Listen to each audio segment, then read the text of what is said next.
To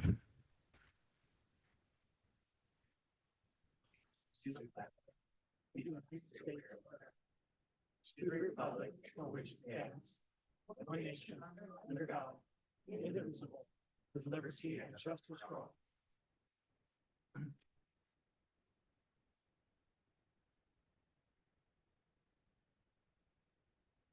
Okay, at this time, we just want to remind everybody to use their cell phones. That's the audience members and our council. We did have our closed session portion of the meeting at 5:30. We do not have any reportable action to report.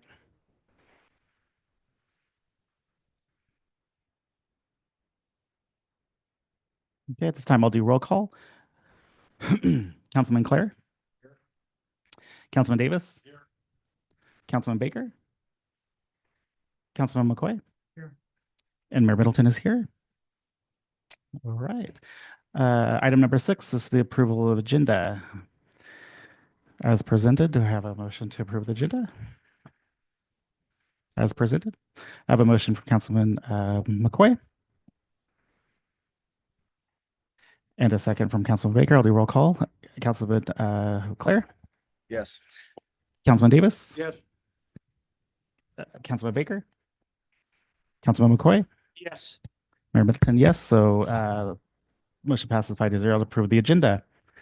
Item number 7, this is presentations. This is the city manager and the Yreka fire chief. This is the update on the sales tax, fire hall, and paid fire staff, and the state of California update fire severity map for Yreka. Mr. Ledbetter. Yeah, thank you, Mr. Mayor. This is Jason Ledbetter, the city manager of Yreka. We're going to lead the way here. We have some slides to communicate to the council and to the public about the next steps after the 1% sales tax was approved here in November. We also have Pierre Siskiyou, Mindy, here in the audience tonight, and she is recording this because we plan on having that edited and then posting that on our website and Facebook to communicate to the public so we get the word out so people understand the next steps. So it's a joint presentation by myself and Chief Lemos, and Chief Lemos will lead the way here on the first handful of slides. So without further ado, Chief Lemos. Thank you, Jason. So, Mr. Mayor, members of the council, Jerry Lemus, Yreka Fire Chief. So as you all are aware, some time ago, prior to the measure being passed in November, we started out with the anticipation that, of course, the hope was that it would pass, and it did. But we started working on plans for establishing a new fire station, looking for properties, working with the NMR, Nichols, Melberg, and Rosetto, the architectural firm from Reading, is who we selected. And what you see on the slide there is basically a computer-generated version of what the architects came up with. And I'm still just, in awe of what it looks like and what it could look like when it's all said and done.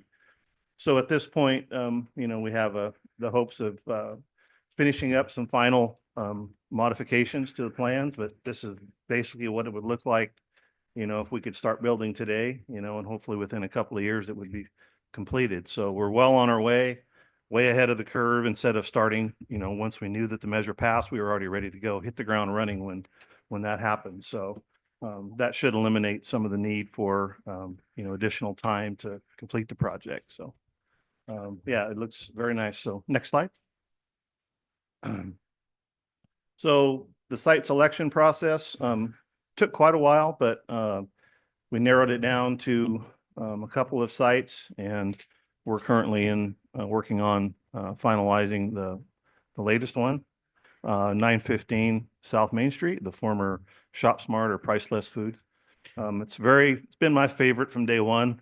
We had planned on doing some training there, and in talking with the PAC Trust representative, the landowner, we were able to work out over the years. We've, talked about training and doing some different things there, and when it became available, we jumped on it, and we're still just finalizing that purchase agreement as we speak. So hopefully, very soon in terms of, once all the due diligence work is done on site, we'll be breaking ground at some point. So, so the design and engineering, as I said, from NMR, and we've had feedback through our fire department members. We have a committee that we've put together to kind of go over and and learn from their perspective where things would be and how it would operationally, how it would fit our needs. And that has happened.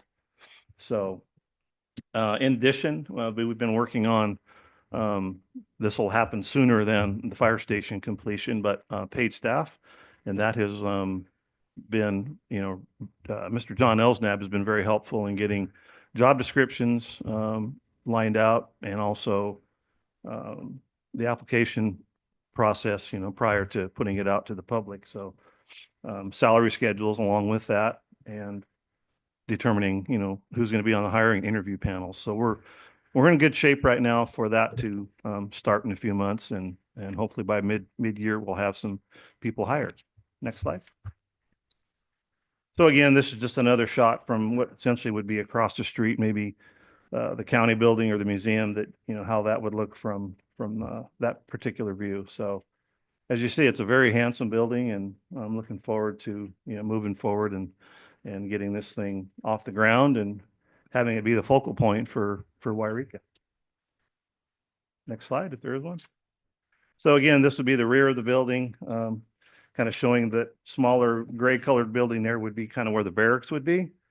And we're still working on a few modifications there as well. And, have an area for personnel to, next to the kitchen there, to have their area to eat, or, enjoy the outdoors before they go on a call. And then, farther to the right, you see the back part of where the apparatus, we could load hose, wash vehicles, that type of thing. So, very nice. Next slide. Again, kind of a different angle from the front. The engine bays would definitely be more adequate than what we have now to fit the ladder truck and other apparatuses. Like I said in previous presentations, how they've become much larger than what they were back in when our current station was built.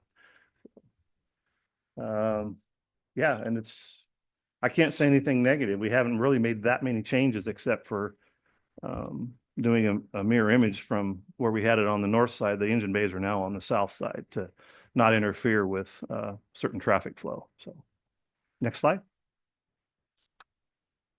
Again, you see where it has City of Yreka Fire Department there on the front there, with the flagpoles and the nice Maltese cross emblem on the stone structure there. Just, it all really flows well together. So really happy with that. Next slide.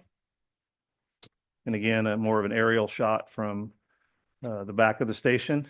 And those are the roll-up doors, so we can drive in from the back off of 4th Street and have room there in the lower left where you see the vehicles. There'll be more room there. They won't be so close there.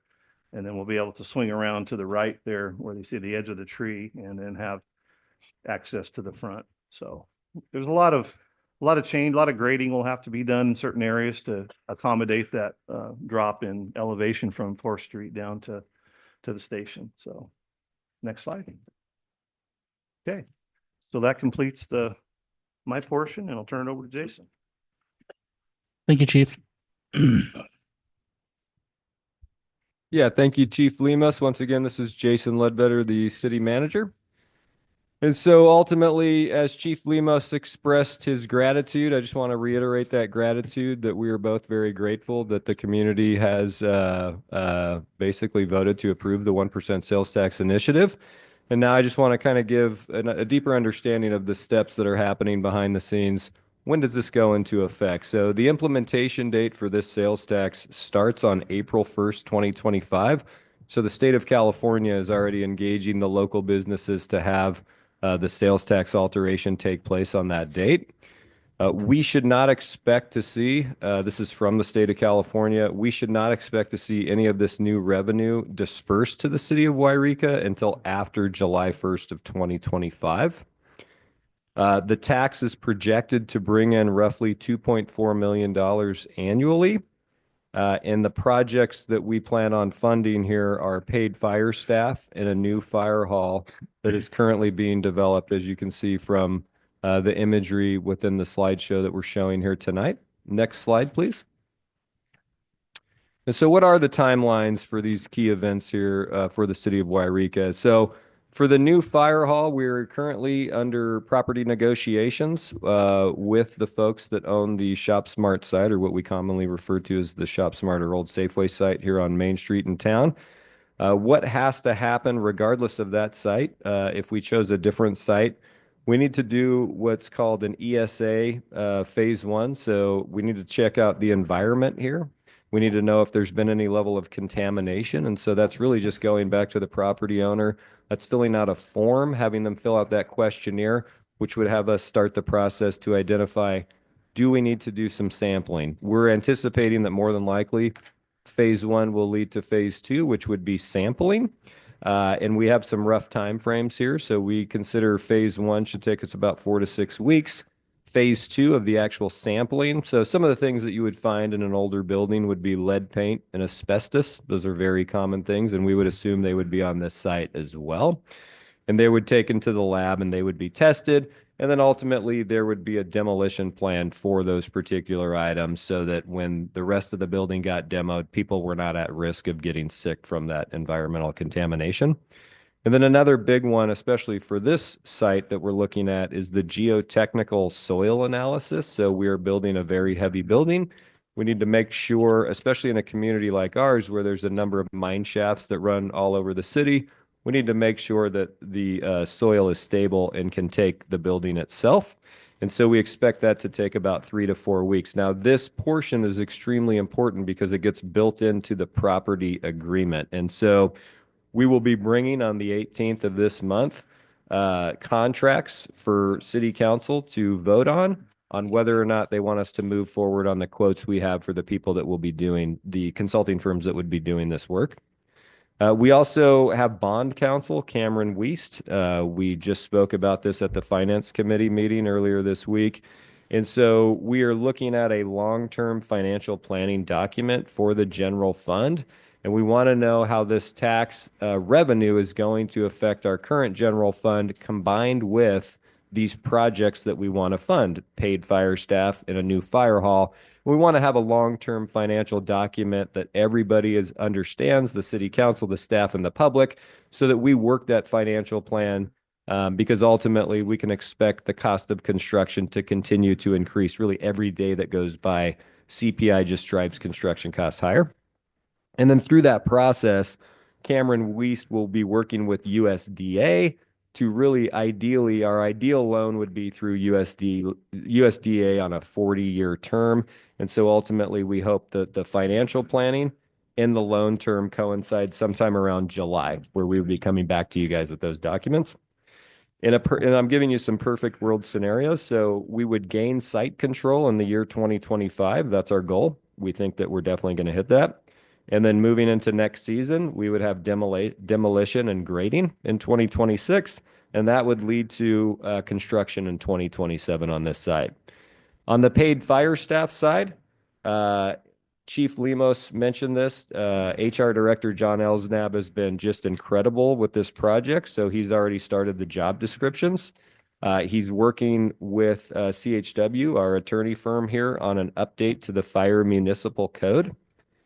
He will be bringing forth benefit resolutions for the city council to vote on.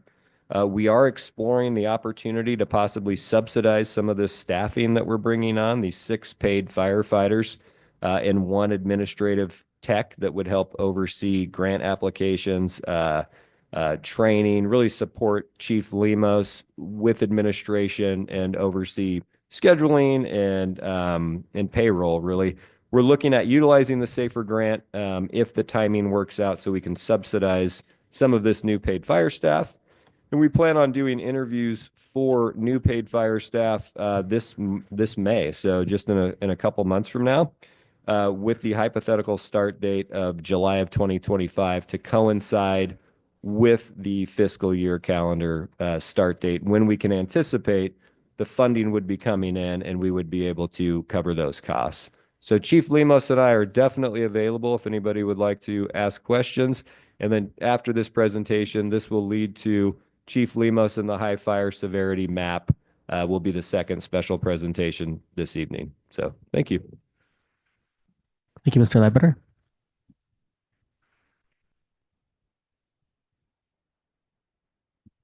I'm sorry, did you want me to go to questions?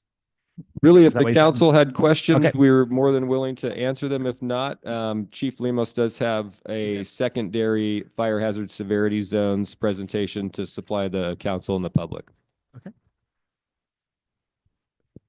Does the council have questions regarding our first part of the presentation? Councilman Davis? Chief. About how much property does it take to build that fire station that you had on the wall there? I don't have an exact knowledge of the acreage. It's over 2 acres, so it's more than adequate for what we're going to do, and we have extra space. We're not crammed in on that lot, so that was the big selling point as far as I'm concerned. So So there's ample space. on that Absolutely. lot. yeah, it's actually more than what's in the fenced area. It actually includes portion where there's a couple of buildings on the south end there Yeah. that are included. It has a little jog to it, but yeah, it's just what we needed. To be quite honest, to do a lot of wanted to training. Yep. know about what acreage. Yeah, no, we have definitely had that from the get-go and have verified all the measurements that, what that property contains.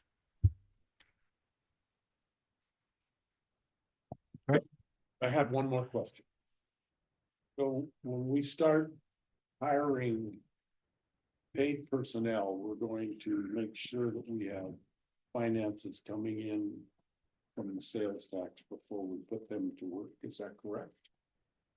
Yeah, ultimately, we're going to book some level based off of our projections that we had of roughly $2.4 million coming in. That'll be booked. It'll coincide with the new fiscal year starting. And so the new budget would have the salary requirements to make those payments built into that budget year. And that will cover us. We feel very confidently that we'll have no problem meeting salary expectations with that revenue. And also meeting the expenses for the site and then the building construction. Yeah, ultimately, we can anticipate roughly, somewhere just under $1 million worth of salary is kind of what we're looking at. Ultimately, it depends on what type of individuals we're hiring. Do we have people that can reach the captain level? I think. Do we have people that are at final step, or are we dealing with, we're going to get a mix of people. So we're anticipating roughly just under $1 million.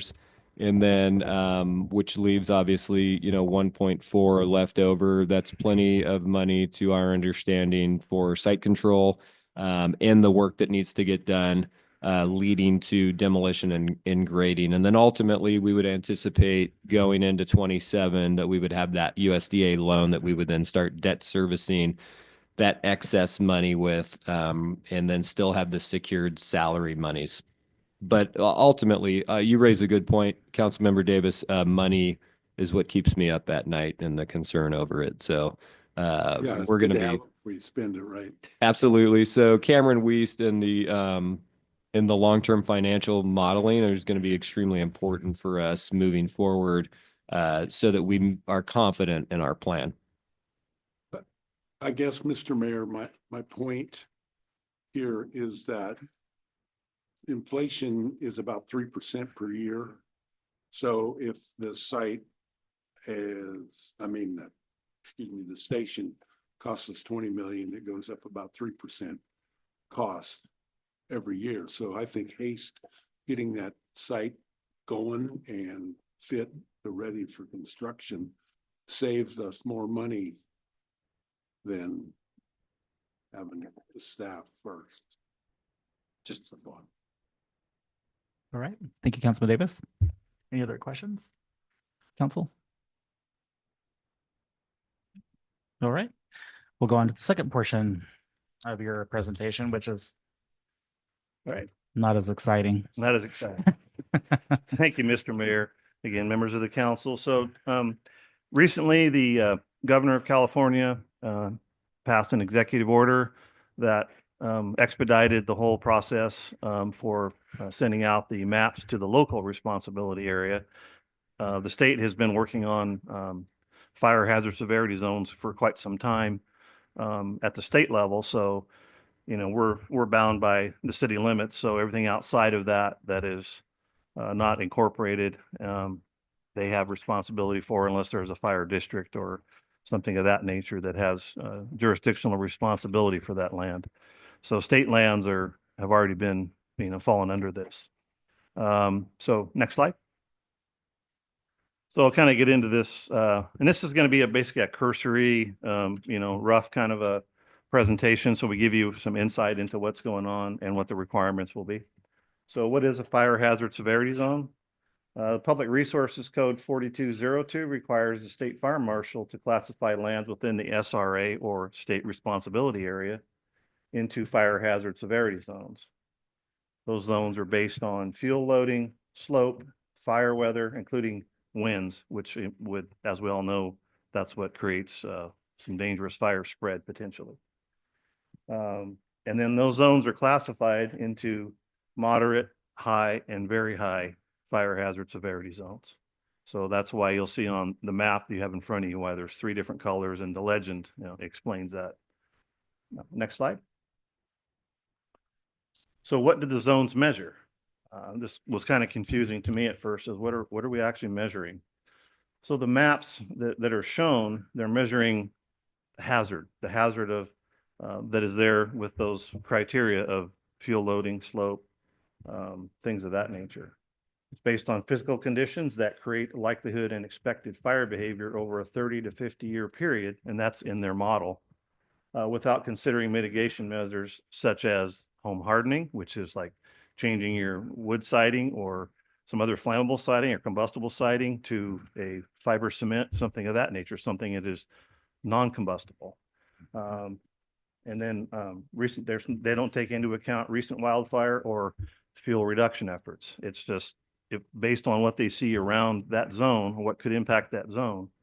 And that's what they use in their modeling. So, and on the other hand, risk is the potential damage fire can do to the area under the conditions, accounting for any modifications that have been done with, such as home hardening, fuel reduction efforts, that sort of thing. And that's risk is generally, which question is going to come up. What about my insurance? Well, that's what insurance companies look at, is the risk. So to help yourself, theoretically, you would want to take those projects on and clear brush on your property and, make it more fire safe. Next slide. So the history of, and I apologize if that it's easier to read the acronym than having to say it all the time, but the maps we'll refer to are the fire hazard severity zone maps. I think that's fairly clear. But just to give you a history of it, it was developed from major destructive fires in the past. Some of the folks in here probably can remember back in 1991, the Oakland Hills fire, which I do remember. And a lot of other things came out of that, which communications was one. But this fire hazard severity zone was basically born out of that particular fire. And what came after that, as we all know, I couldn't list them all on here and have enough room, but there were, the Thomas fire, the Camp fire, and many others that have, just been devastating. So fire marshal's office has been tasked with coming up with solutions to kind of help with ultimately home hardening and fuel reduction efforts. And like I said, there's many other fires, not just that one that, every year. This started, that's 91, that's longer than I've been in the fire department. So, 30 plus years that they've been working on this particular topic. So there's always been modifications to it, changes, a lot of science has gone into it. So this is what has been born out of that. So next slide. So what we're concerned about within the city is what is local responsibility area, or LRA. So LRA, or local responsibility area, is incorporated city, an urban region, et cetera, where a local government is responsible for wildfire protection. And that's what we have to do as a city. The zones are determined by using an extension of the state fire hazard severity zone model. And that was what I was getting to earlier with that 30 to 50 year plan or model that takes into account the fire weather in certain regions. And the rating reflects flame and ember intrusion from adjacent wildlands and from flammable vegetation in the urban areas. So you've all seen the horrific videos that were recently shown on TV from the LA fires and palm trees bending and the embers just, you know, it was terrible. So that's what you're having to try to see what that model does in areas, you know, such as that. And requirements, recommendations for landowners. Basically, it equates to how do you mitigate that? It's through defensible space and home hardening, which is all contained in this new version of the law. Next slide. So the map that you have, if anybody in the audience, I'll like one, you can keep those. So it gives you an idea of, you know, if you know kind of where you're at. It doesn't specifically show the streets on there. And I will tell you that if you want to go to at the end of the slide presentation, there's a website for the State Fire Marshal's office. And you can go on there and you can actually put your address in and see where you end up in terms of your hazard severity zone, where your home is. And if you have property outside for some reason, if you had it in the SRA, you can do the same thing on the other map that's in there. But you make sure if you're in the city of Yreka, you go to the local responsibility area. I think it's titled LRA, or local recommendations for the fire hazard severity zone map. Click on that and there's a little search engine on there. You can see where your property lines up. So as you can see, it's not really a huge surprise in some ways, paying attention to what kind of fuels we have in the city. You know, kind of on the edges is the high or the very high in red. And adjacent to that is kind of it's kind of a gold color is the very high. And then the little yellow band around the center of town is the moderate. So, and that was another thing. They used to just have very high fire hazard severity zones. And then now they've included the high and moderate in their plan. So anyway, please, you know, look at that. I recommend everyone go to the website because there's a lot of information and I could sit here for hours talking about it, but it's very good, concise information that you can get off the Office of the State Fire Marshal for the whole program and then specifically for the LRA. Next slide. So what next? So beginning tonight, we'll make this our initial public offering of the map. So that's required by law. And we were notified that the map came out February 10th. So 30 days from that date, we have to make this map that you have and the information, which is on the website, and you're free to call me and ask me questions. But 30 days after February 10th, within that time frame, we have to have this out to the public and then allow for review and comment. So we will let you know. It'll be on the city website and we'll notify you. We'll put it on the fire department website and we can probably have that available for comment on there if you have comments. So that's the first requirement. Secondly, and it starts a simultaneous time clock. So 120 days after February 10th, after we receive the map that day. After that, local agencies shall adopt the map via local ordinance. And they give us a model ordinance, which city attorney will be working on that with us to get that accomplished. And within that 120 days, so adoption of the map means what you see possibly is, you know, maybe on the map. We can't make it any less restrictive. So we can't say, well, this is very high. You know, that's where I live. I'm going to make that moderate. No, you can't do that. You can only move it to a higher severity zone. So just so you know. So 120 days after February 10th, within that time frame, we have to adopt the ordinance. And then within 30 days of the ordinance being adopted, we have to transmit the ordinance to the State Board of Forestry and Fire Protection. So we'll be coming back to you and have some more discussions on this and have to have a couple of readings, I'm sure, to meet the requirements of the law. So next slide. As I said, information on fire hazard severity zones.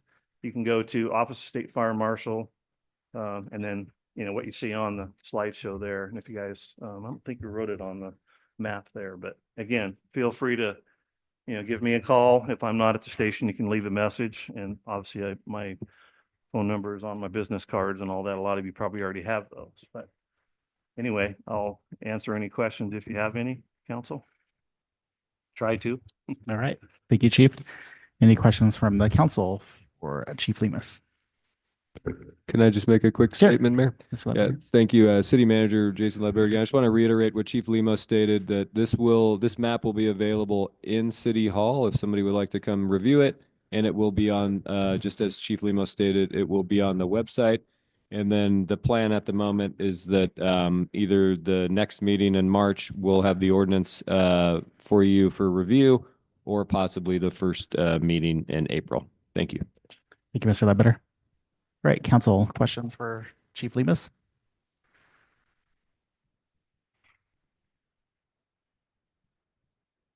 Councilman Baker? Thank you so much. Chief Lemus, I actually do have a lot of questions about this, but I think that I will save them for when we talk about the ordinance. Sure. Thanks. You're welcome. Thank you, Councilman Baker. I think I will wait as well until we get to that point. All right, thank you. All right. Item number 8, this is public comment. Public participation is welcomed and invited at all city council meetings. This time is set aside for residents to address the city council on matters listed on the consent agenda, as well as other items not included on the regular agenda. If your comments concern an item noted on the regular agenda, please address the council when that item is open for public comment. The city requests that persons addressing the city council refrain from making personal, slanderous, profane, and disruptive remarks. Council members, when recognized by the mayor, may ask clarifying questions of the presenter, but no action may be taken by the city council during the public comment section of the meeting. Under the Brown Act, the city council is prohibited from discussing or taking action on any item not listed on the posted agenda. This time is set aside for residents to address the city council on matters listed on the consent agenda, as well as other items not included on the agenda. If your comments concern an item listed under the public hearing or new business sections of the agenda, please address the council when that item is open for public comment. Please speak into the microphone from the podium electronically adjust up and down to accommodate the speaker. Please state your name for the record prior to providing your comments. Please address the council as a whole. If you have documents to present, please provide a minimum of 7 copies. These become public record. Please limit your remarks to 5 minutes. Since council is unable to take action on issues not on the agenda, your matter may be referred to staff for follow-up or placed on a future agenda. The public comment period is not intended to be a question and answer period or conversations with the council or city staff. At this time, if you'd like to make public comment, come up to the podium.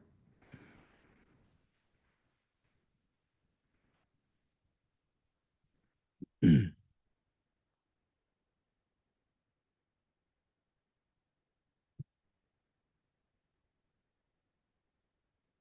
evening. My name is Louise Gliado and I live in Yreka. And I have a comment to make, but it's to someone, just one small comment to make to someone specifically on the city council. I don't mean to be disrespectful, but I am going to request that council member Claire consider speaking into the microphone when he's up there, because I went and looked at the YouTube that you had on there and trying to recap the last meeting that I was at, and I couldn't understand or hear a word you said. So please remember to speak into the microphone. I don't mean to be disrespectful, but I would appreciate it. And I did attend the last city council meeting. That was in January. And that was a brutal meeting because it was, you could have hung meat in here. It was so cold. And I had to leave at around 10:15, and the meeting I saw after I watched the film went on to 10:45. I could no longer tolerate the freezing cold room. In my professional opinion, exposing council members with known cardiovascular conditions and older members of the public attending for over 4 hours put them at risk for peripheral vascular and or cardiac symptoms or events. This meeting should have not been allowed to continue for over 4 hours as the chamber got even colder as the evening progressed. The main duty of the mayor is to conduct city council meetings. Does he not have the authority to stop or cancel a meeting? If he does, then he did not display good judgment, concern, or sensitivity for the other council members, staff, and constituents. If the mayor does not have the authority to cancel or stop a meeting for a good cause, then please consider adding this authority when you revise the code of conduct for elected officials. Thank you. Thank you. Any other public comment?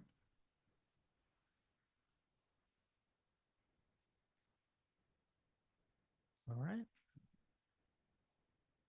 We'll close public comment. Consent agenda.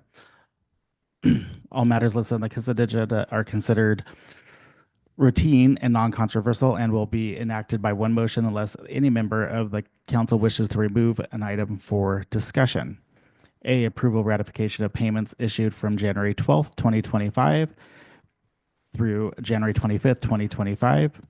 B, approval ratification of payments issued from January 26th, 2025 through February 22nd, 2025.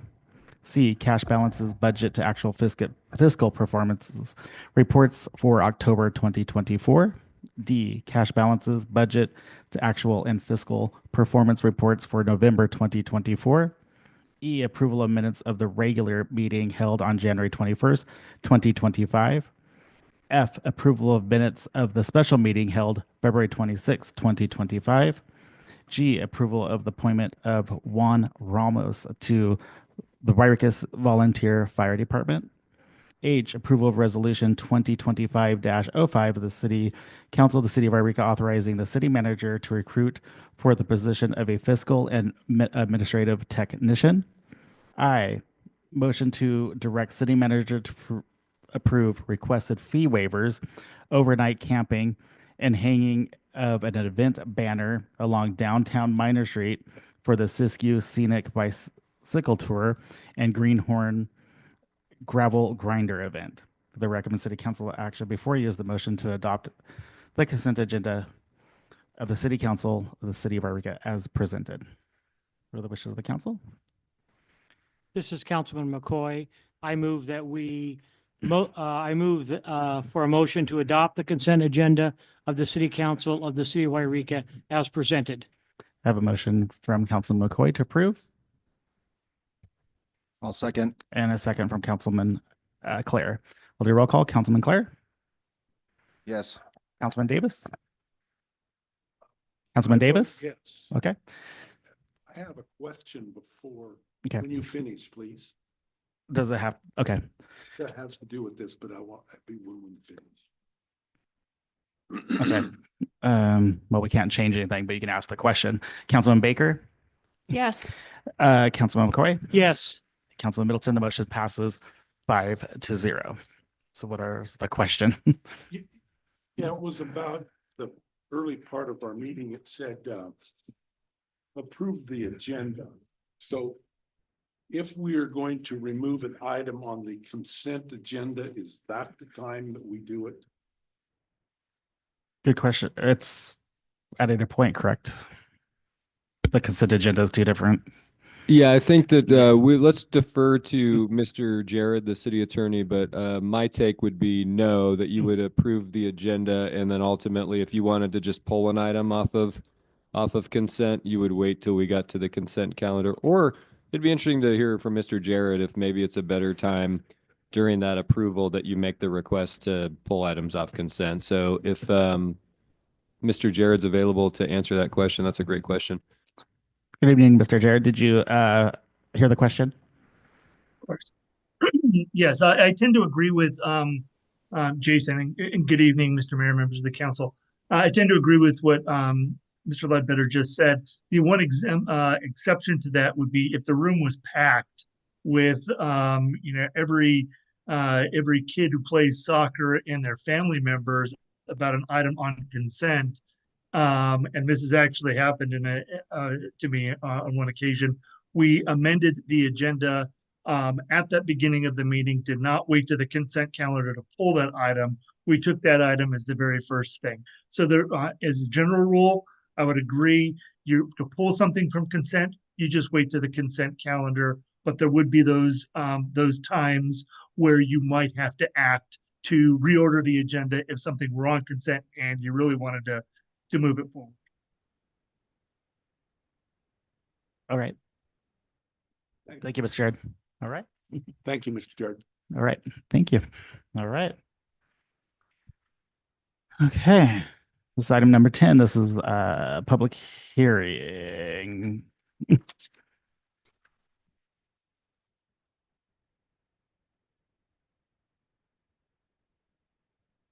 don't have no public hearing. City business, city manager, this discussion public act, I'm sorry. Agenda title, discussion public action, a motion to add another Yreka City Council member onto the Yreka City, citizen of the Yreka Committee. Mr. Ledbetter. Yeah, thank you, Mr. Mayor, Yreka City Council. This is Jason Ledbetter, the Yreka City Manager once again. And so ultimately, we are here this evening on February 6, 2024. The Yreka City Council voted 5-0 in favor of partnering with a local nonprofit to bring back the Yreka Citizen of the Year event. City of Yreka staff placed a post on the City of Yreka Facebook page asking nonprofits to inquire with the City of Yreka if they had interest in organizing the Yreka Citizen of the Year event. And city staff received one letter of interest from the Siskiyou Community Food Bank. On April 16th of 2024, the Yreka City Council heard a proposal from the Siskiyou Community Food Bank to bring back the Yreka Citizen of the Year event. The council voted 4-0 with Councilmember Kaag absent at that meeting to support the formation of the Yreka Citizen of the Year Committee. At the time, it was inferred that Dwayne Kaag and Councilwoman Colleen Baker would be the two council members on the new committee. With Dwayne Kaag not seeking re-election, the committee will be adding him as a general member, and we need one more Yreka City Council member appointed to the committee. Beyond the discussion and selection for one more Yreka City Council member to serve on the Yreka Citizen of the Year Committee, we also have the executive director of the Siskiyou Community Food Bank, Laura Leach, here present this evening to give an update on the planning for the event. But right now, what we're seeking is a nomination of a council member to join the Yreka Citizen of the Year Committee, followed by a motion to approve that council member onto the Yreka Citizen of the Year Committee. And once that's completed, we would then turn to, I think, Laura at that time to have her give her update, or you can determine how you want to engage this. Maybe you go to Laura and then you go to public comment and then you can make the vote. That's an alternative as well. So thank you. Thank you, Mr. Ledbetter.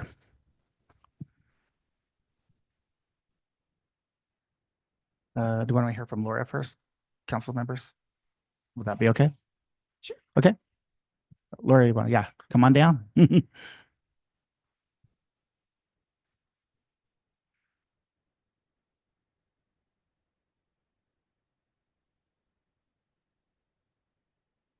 Good evening. Laura Leach, Siskiyou Community Food Bank. So yes, we need a new member. Hopefully a volunteer member to join us on this committee.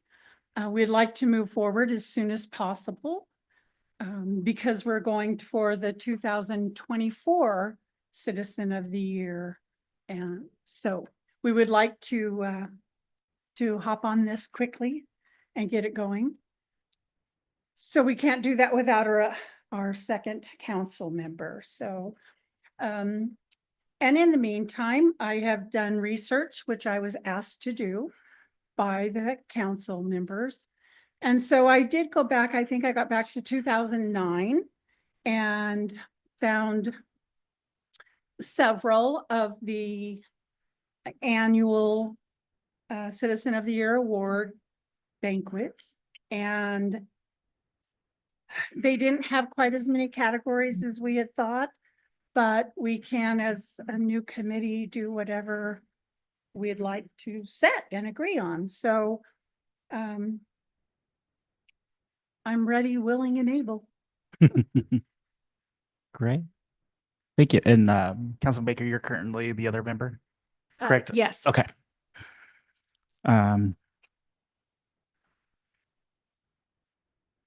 I'll throw out somebody. I think you're Councilman Claire. I believe all the other committees have been filled recently. Is this something you'd be interested in stepping forward to do? Or does somebody want to nominate, or would you want to volunteer to do it? Yeah, I'll volunteer. Okay. So James, so we just go take a vote. Is that correct? Actually, Or do we before get you two? make the Oh, motion, just for process, if we can just get anybody that may have public comment. Okay, I will do that. Thank you so much. Appreciate everything you do.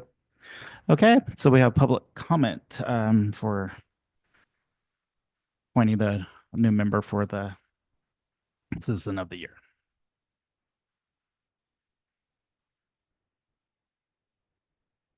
Okay, no public comment, so we'll go back again and so Mr. Clare has stepped forward after I kind of asked him, but he's stepping forward. So so I guess motion to approve Mr. Clare, Councilman Clare, to replace former Councilman Kaeg on the committee for the Citizen of the Year. This is Councilman McCoy. I'll make the motion to approve Councilman James Clare as a replacement to Councilman Kaeg on the Sir Optimus, Mr. Optimus. excuse me, on the Yreka Citizen of the Year, in addition to the current current council member who is Councilwoman Baker. All right. I have a motion from Councilman I'll second that. McCoy and a second from Councilman Davis. Roll call. Councilman Clare. Yes. Councilman Davis. Yes. Councilman Baker. Yes. Councilman McCoy. Yes. And Mayor Middleton, aye. The motion passes 5-0 for Mr. Clare to replace Councilman Kaeg. All right. And you'll get all his information and get our Colleen to get it all set up when you guys meet next and everything. Okay. Great. Thank you. Oh.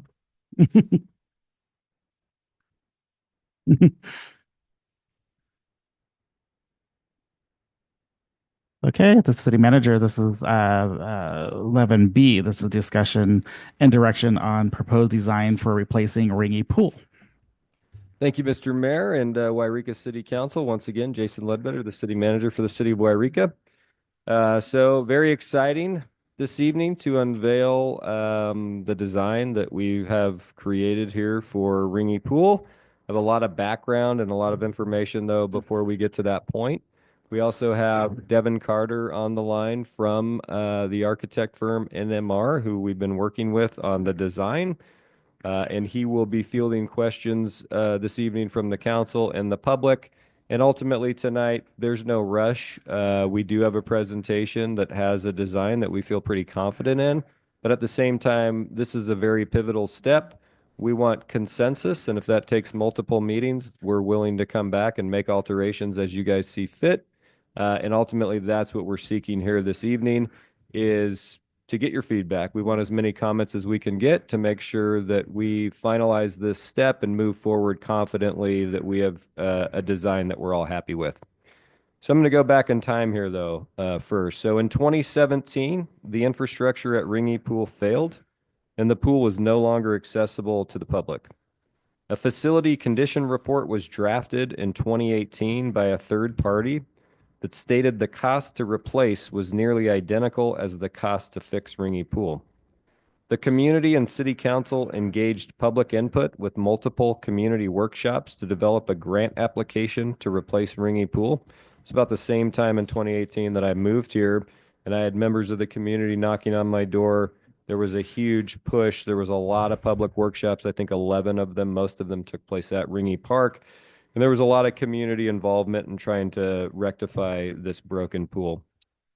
A 2019 grant to the State of California Parks Department was applied for by the city of Yreka, but unfortunately was not chosen for funding by the state of California.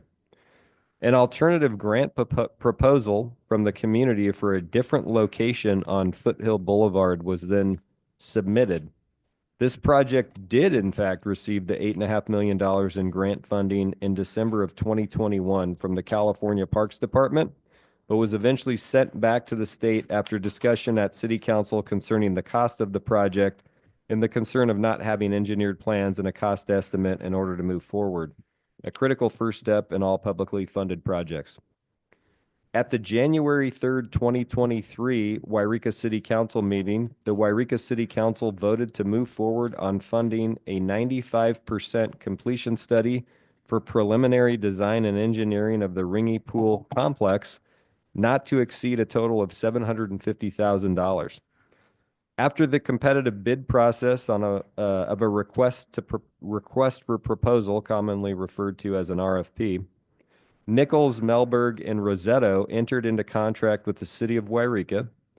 The community input from the 2019 grant process was used to guide staff and NMR on the design we will be seeing this evening. So I just want to reiterate the key points here. So all of that incredible public comment on that first grant application for the Ringy site was utilized in this design that you're going to see this evening. So we took that information, looked at what was feasible financially, and tried to incorporate as many of those requests as possible.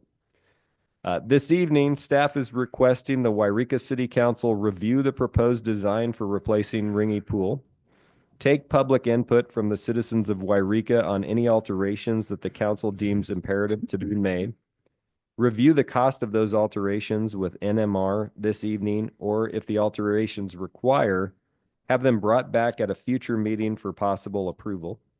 If the council and public are satisfied, staff is requesting approval of the proposed design in order for NMR to continue forward with a 95% engineered design, at which point staff will begin to seek funding options with the state and will reach out to our local representatives in order to convey our interest in resolving our current pool closure and our need to provide swimming lessons to our public, exercise options for our public, as well as a community engagement location for our public to enjoy. It is important to note that no current funding stream is available to the city of Yreka for the Ringy Pool replacement project. A grant will need to be received in order to bring this project to construction. The priority for the city remains the construction of a new fire hall and bringing paid fire staff to our Yreka Volunteer Fire Department. The Ringy Pool project is continuing forward and will require engaging our local representatives at the state level and tasking them with guiding staff toward the appropriate funding requests via grant applications to bring this project to the construction phase. So if you don't mind, Cindy, if you can pull up the presentation. And then ultimately, I'll just reiterate that tonight, the action by the City Council is discussion and direction on the proposed design for replacement of Ringy Pool.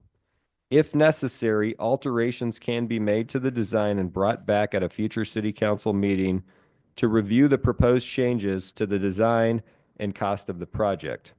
A motion to approve the Ringy Pool design as presented or with council modifications could be made this evening if you felt confident with the feedback here given this evening. So here is the agenda for this evening on this presentation. I'm going to give you some background information. I'm going to reiterate a lot of key points here, but I'm going to give you some background information on the failure and the prior grants. We're going to discuss the current plan. We're going to show you the current state of Ringy Pool. We're going to show you the proposed design. We're also going to show you the proposed design while looking through the lens of child safety, something that I worked with the executive director of the YMCA on. And this is something that's very important to the YMCA, is always looking through future development, especially a site like a swimming pool, through the lens of child safety. We're going to give you the cost of the proposed design that we currently have. We're going to seek public and council input. And then if appropriate, you can approve a design or please direct changes, and we'll have NMR change whatever alterations you'd like to see. And then we'll schedule something to come back at a future meeting to analyze those changes and also look at the cost of those changes. So currently, the plan for this project, we're at step one. We're at finalize the design. That's our current step. So we're seeking public input and council direction. After that step, that will empower us to complete engineering to 95% plans. We will then take that information on what type of filter we're going to have, what type of chlorine we're going to utilize, and we will develop an annual maintenance cost for Ringy Pool. We will then be seeking grant funding, where we will probably engage Megan Daly's office quite a bit, and any other representatives at the state level, and also the Parks Department with the state of California to really seek our funding options. Then we would be making budget allocation for maintenance and operations. The grant would be funded and construction would start. This plan is really reliant on grant funding, and it could take 5 to 10 years, just being completely honest with you. There's no, we can't control whether or not something gets grant funded, but it is just to reiterate that the city will be seeking grant funding as the primary source of revenue to bring this project to fruition. Certainly, we're going to move faster and attempt to make things happen substantially sooner than that. But I really want to be realistic with the community and also be realistic with the priorities currently, that the new fire hall takes precedence financially over any other projects within the city. Next slide, please. So a little background here. So we had infrastructure failure in 2017 at the site. The facility condition assessment of 2018 came back and showcased that fixing or replacing was a nearly identical cost. In that case, you would always move to replace. There was a grant application made in 2019 that was not funded based off of some low modification or low, not meeting the low income criteria of the federal and state at the current site. So then a grant application was awarded in 2021 for an alternative site in a 7-acre aquatic center that eventually got returned by the city council due to the funding of the project or the cost of the actual project. And at the end of 2022 and start of 2023, Yreka City Council directs staff to fund design, the $750,000 request, with the revenue of sold property that the city had been making throughout those years. And so that's where we are at this moment. And so just back to 2019 and the grant application, there were 11 public workshops on community needs for fixing and replacing Ringy Pool. Some of the things that came up out of those meetings, this is before my time, but just looking at the documentation and engaging the group when I first started here in January of 2022, replace the pool, obviously, have ADA and multifunctional aspects to the pool. There was a desire to have a retractable enclosure that's not included in the design you'll see here this evening based on cost. ADA compliant entrance. Modernize the building and add ADA features to the building, have a splash pad, make sure that the Little League field fences can be moved so we're not imposing on that site, and ultimately there's a desire from the Little League itself that the fences get moved back so that they can have competitions, so that their fields meet the competition for Little League, and then they can have more events here locally. There was a desire for paths and landscaping. And then there was a desire to upgrade electrical, irrigation, lighting, and security infrastructure. Next slide, please.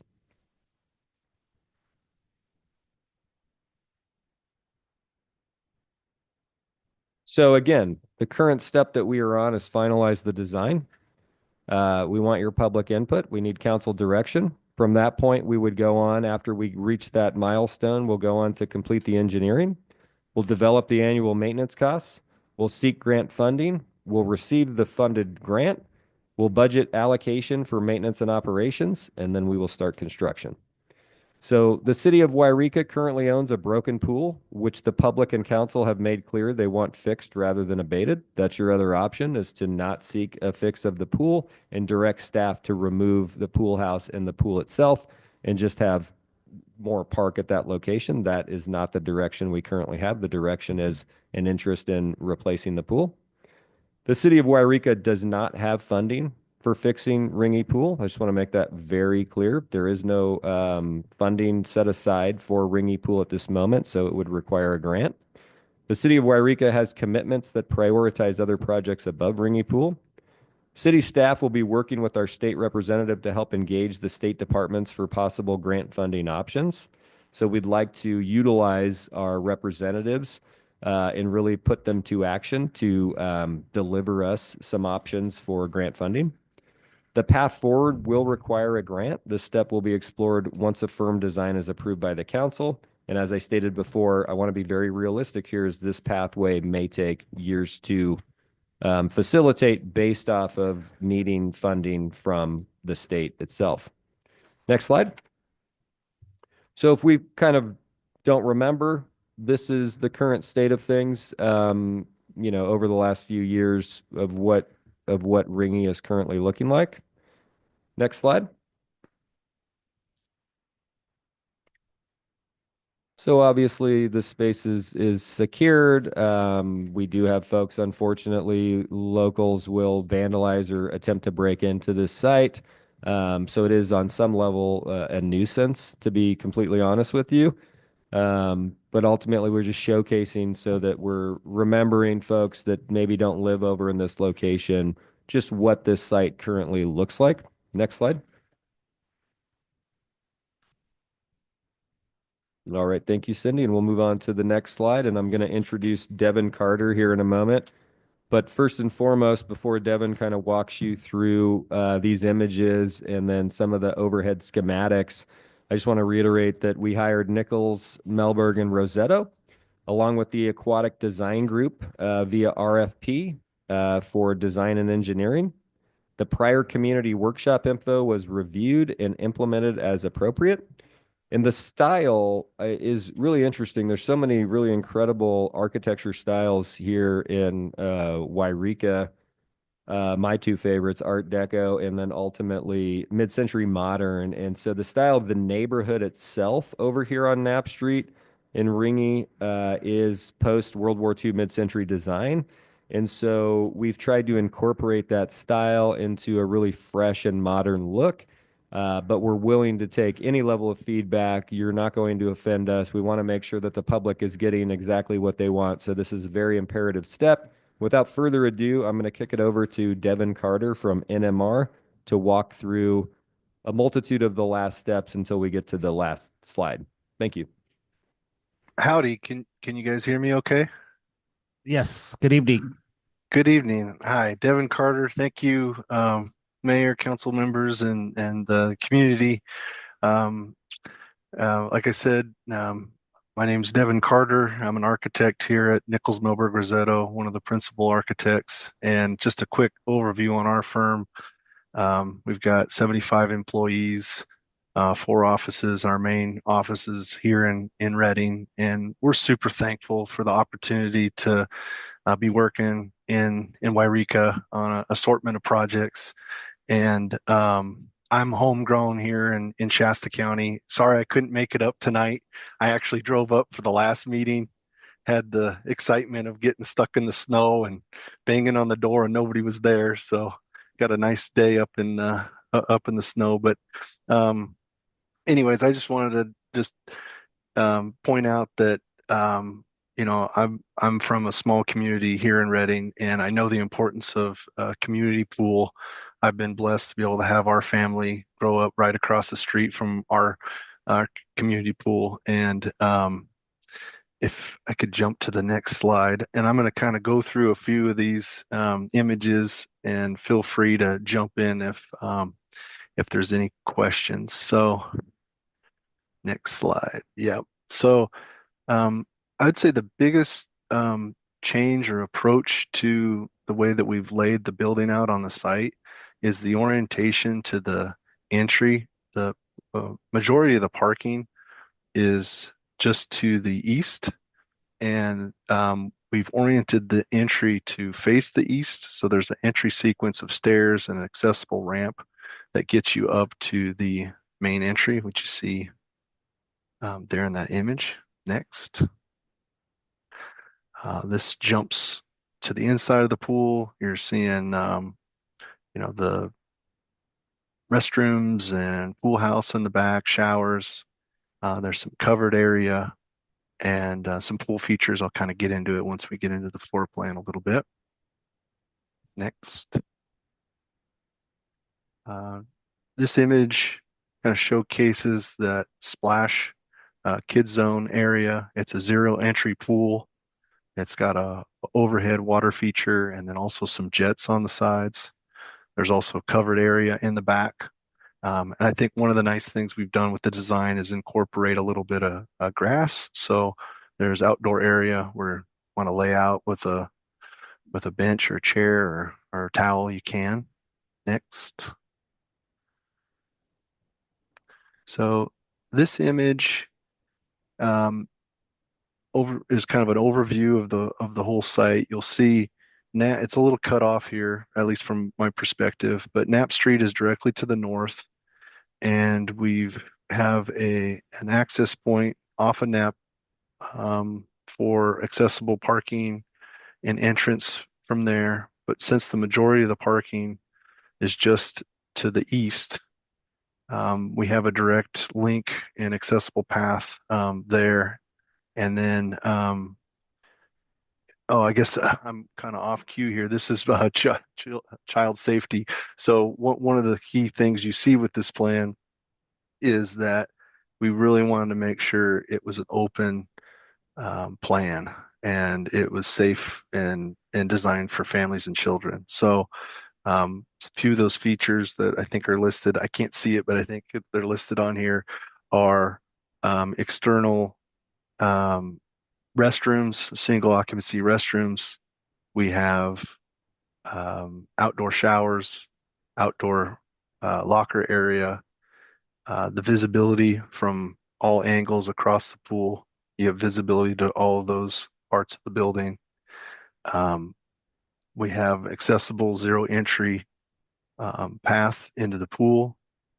We've got, like I mentioned earlier, the pull off of Knapp, and then the pathway for strollers and wheelchairs, etc., off of the parking area. Next slide. So is this, because I'm looking at a screen for you guys, I can't quite tell, does this have a bunch of call outs on the site? Yes, it does. They're written in, so your new Okay. drop-off area is listed, and then the new pool area and the Does waiting. it say, this is lobby, restrooms, changing? Maybe Yeah, that's we the, have to go to the previous slide, and let's go back to the previous slide if you don't mind, Cindy, and I think that will be helpful. okay. Yeah, so I'll go through this one real quick. So on the north end, or the lobby, we'll start there and go counterclockwise. So at the entry, kind of open area, a couple workstations, and some storage area. The next set of spaces are single occupancy restrooms. Then we have showers, some outdoor lockers. And then on the far left-hand side, we've got 4 changing rooms, a small area for vending, and then there's several guard stations around the perimeter. Down on the south end, the left-hand side, so the pool is split up into 2 pieces. You have your laps on the right-hand side and the kind of child zone, zero entry on the left-hand side. That has that interactive fountain that we were looking at earlier. And as you come to the right, there's some starting blocks for 8 lanes, 25 yards in length for high school competition, couple diving boards, some outdoor bleachers on the right-hand side, and then we've got our pump room and storage on the right.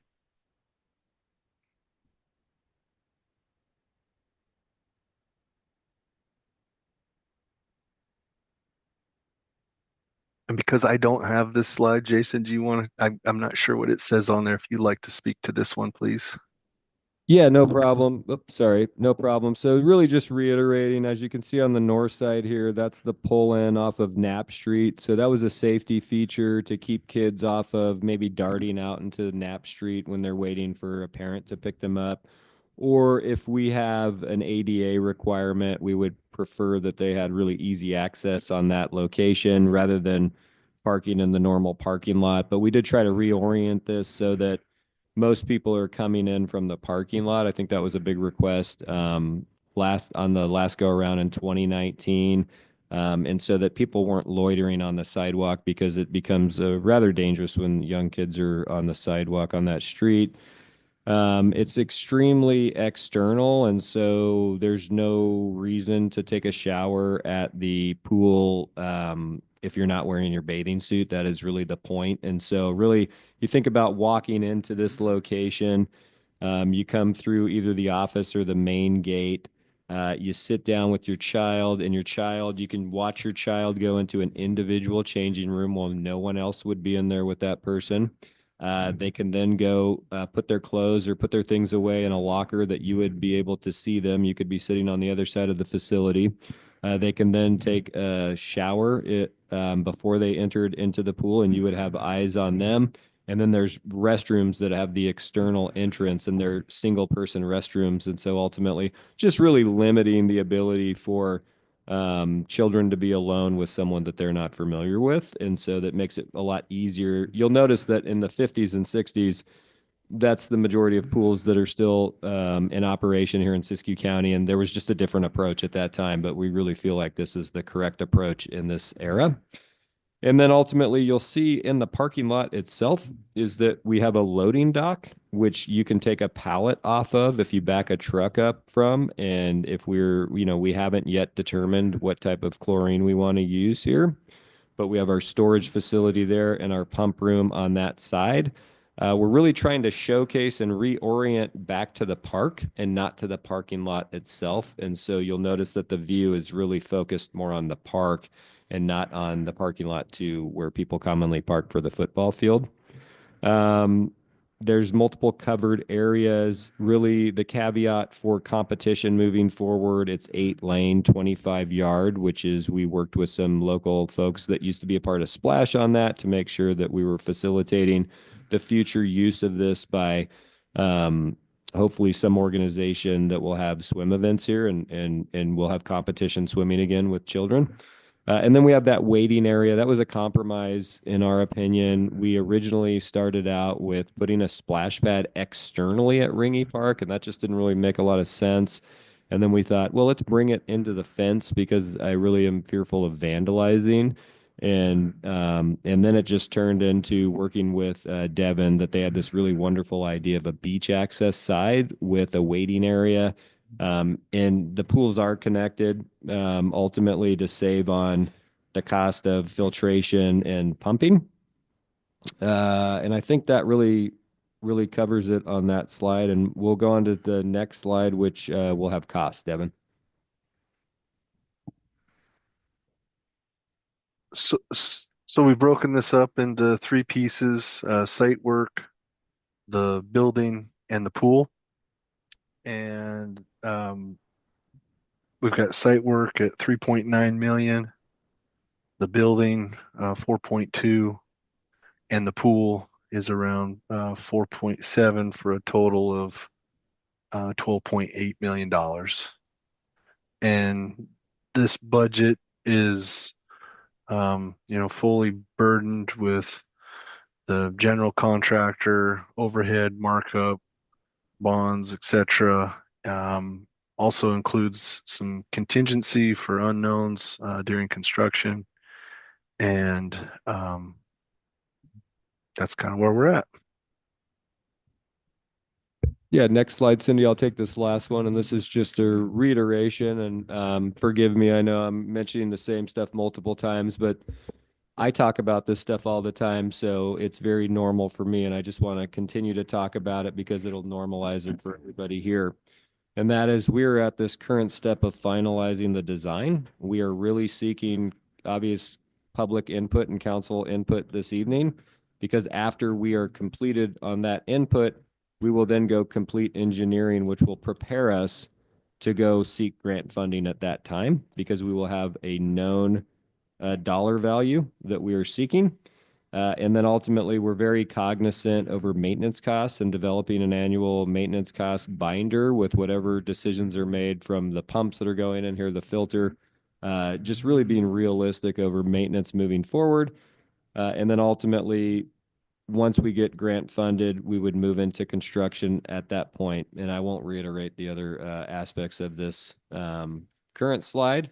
And I think at this point, we're ready for some feedback from the council and the public. And obviously, Devin will be able to answer the more technical questions this evening, and you're not going to hurt anybody's feelings tonight. Please let us know exactly what you'd like to see.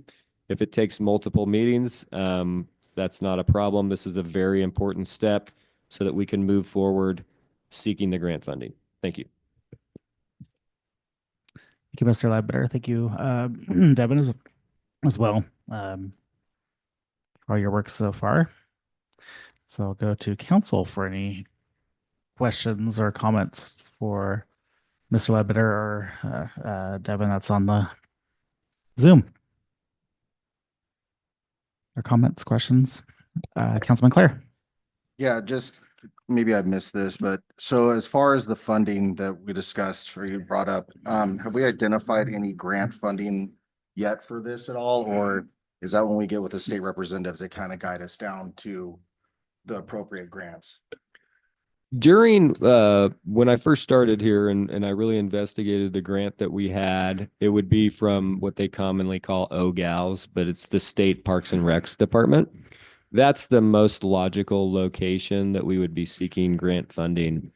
But there was an issue ultimately with why we did not receive the grant in 2019, because it was stated within their metrics that it was too affluent in that area. And that's really meant more for a larger city, meaning that they don't want to see you consistently build all your recreation in the most affluent locations of your community. They want to see you spread out and make sure you're taking care of everybody in your community with recreational opportunities. But we really only have one location and one pool. And so when I reached out to other folks that received this grant, there was one in particular in Southern California where they pushed back with their elected official on the state of California at the start of the process. And they got a commitment that they were allowed to fix their existing pool that was not in a low mod area. And so that would be what we would be attempting to do is basically leveraging our relationship with Megan Daly, Assemblywoman or State Senator Megan Daly now, and basically going and presenting our issue and ultimately working with the state as well, and just seeing if there was some ability to be flexible, because ultimately we think our particular need doesn't really match the need sometimes of the intent of these grants that are really meant for larger locations.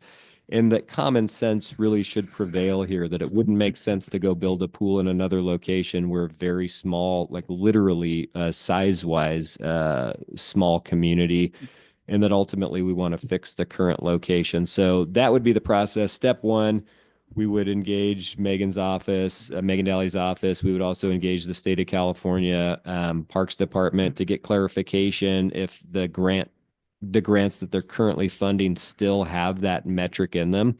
And then we would utilize both of those folks to really guide us at that point, because we are then confused as to where we can seek the funding. And so I think that's an opportunity that I would utilize the elected body here, some of you, to come engage down in Sacramento on this issue. And I do think that we would have the possibility for success. Thank you very much. Appreciate it. Councilman Clare. Not right now. Okay. Councilman Baker. Thank you. I'm really excited about this. And living across the street from the pool right now, it excites me. I personally don't have any recommendations or any concerns about any changes. I really like the design, and I just can't wait to hear kids laughing and splashing around again. Thanks. We agree. I think we all agree with that sentiment. Thank you. Councilman Davis.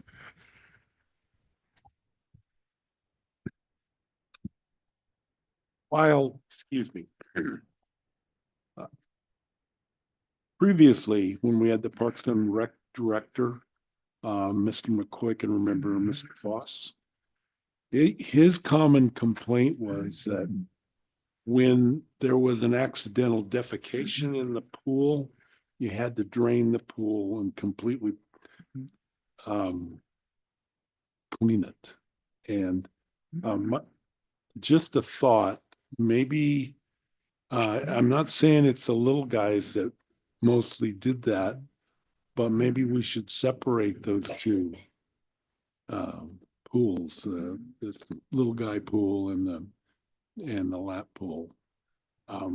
I realize that may cost a little more money for the filtration system, but it's just a thought. I mean, it's something that came up, and it came up quite a bit for Mr. Fox. Thank you, Councilman Davis.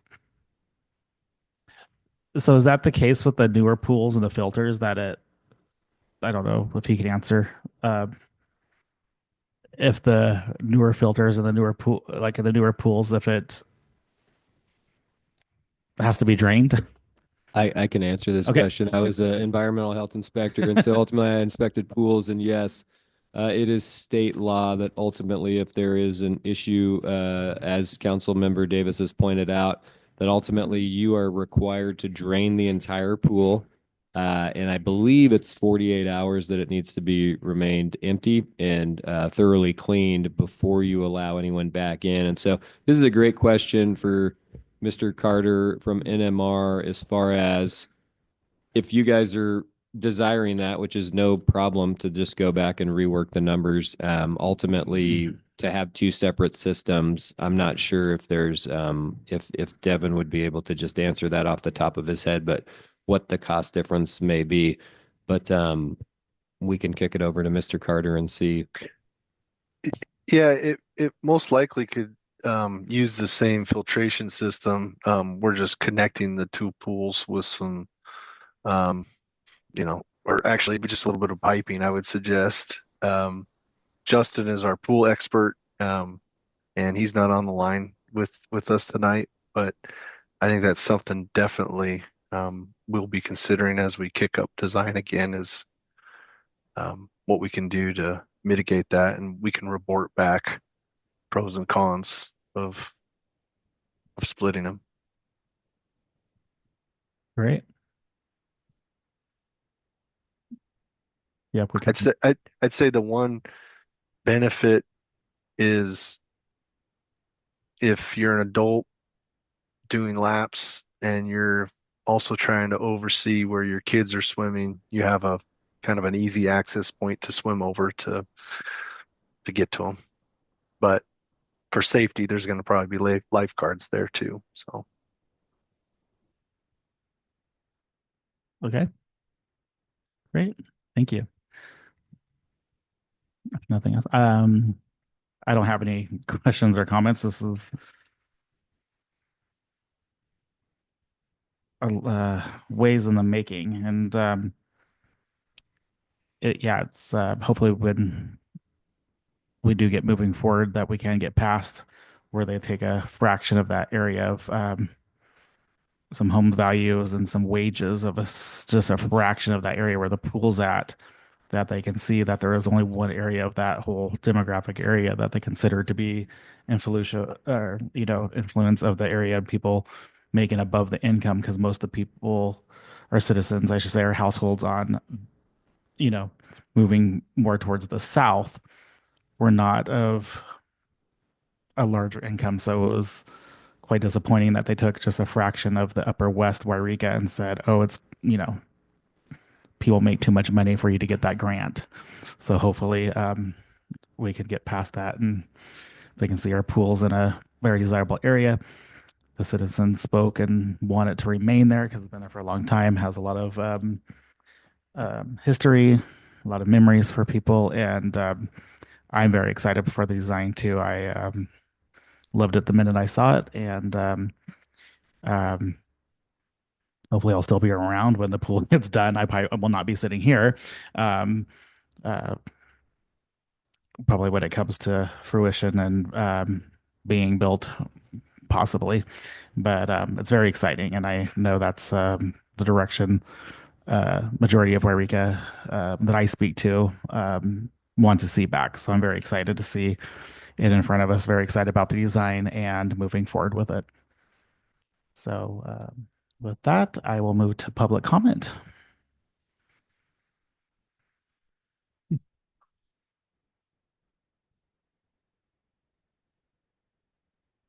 My name is Jan Osborne. I live in Yreka.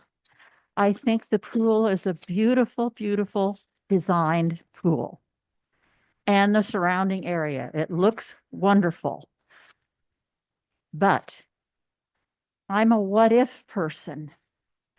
And on the PowerPoint thing, budget allocation for operations and maintenance is way down on the list.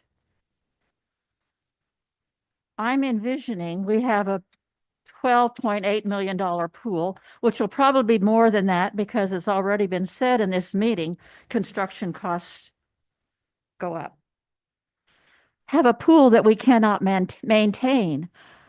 As a citizen, I'd like to know what is going to be the cost of maintenance and operation to keep that pool working. From what I have read, many city pools or many cities are not building pools because it is a money pit. It's not a money maker. And I'm concerned that where's the money going to come from? I haven't heard anything about, are we going to charge admission?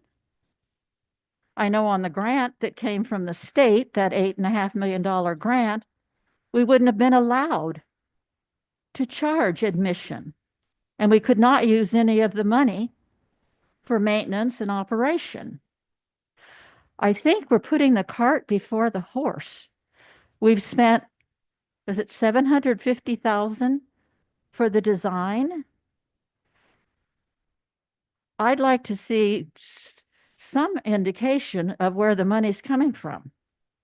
Most pools, it says it's from admissions and general fund and grants. Well, our general fund, I think we've pretty tapped it for the next 40 years if the fire hall thing goes through. I called around to various areas here. Etna's pool is free. Maybe they've got a secret thing that we could use about how you can maintain and operate a pool and not charge anybody for it. I called Rogue X in Medford, the aquatic center. $5 per child for a drop-in. That's resident. If you're non-resident, it's $6. For adults up to 54, well, up to 55, it's $7. And then at 55 and older and the military, it drops back down to $5. How many of our people can afford $5 for swimming with their family? That's just not one person. If you have a couple children, that's going to be $10.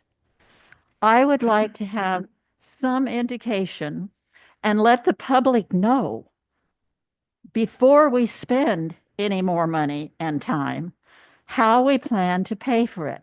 In my memory, that was one of the reasons we sent that grant back to the state that we had. There was no plan for maintenance and operation, and we couldn't charge admission. Please, due diligence, let's get some figures and put it out to the public. This is what it's going to cost to maintain. We're going to be charging you X number of dollars. Are you willing to pay it? If you're not, what's the point of having a pool that you can't maintain and operate? We went through that, right? Thank you. Thank you.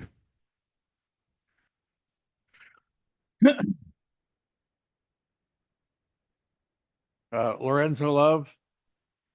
The existing pool, considering its age, is probably full of asbestos, lead paint, maybe water purification chemicals, making it a hazardous waste site. I'm under the impression that hazard mitigation grants are relatively easy to get. So why don't we start there? Get a grant to clean up the pool, clean up the site, and then you can start whenever the pool grant comes through in the great by and by, you can, you don't have that burden.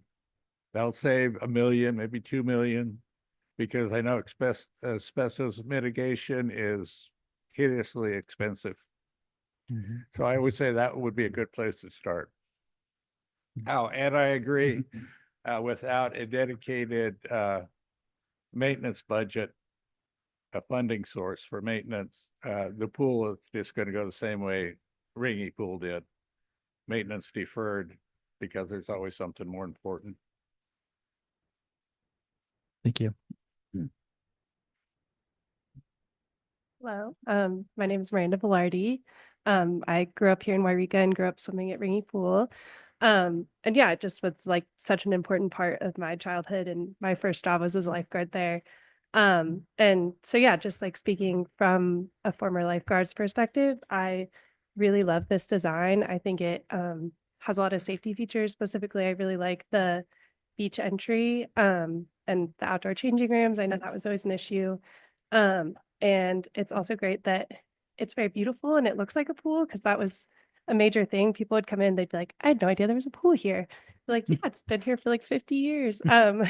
So I am a huge fan of the design. Yeah, on the topic of like the two separate pools versus one pool, I guess like one thing I would say is that beach entry is very helpful for people with mobility impairments, because I would see people struggling to get down the stairs. And so having them connected, I think, is nice so that they can get into the main pool. And yeah, I know you guys are in support of the pool, but yeah, just wanted to say like supporting our kids and supporting making this a good place to live and a place that families want to live, I think is definitely worthwhile and investing in the community. So thank you. Thank you.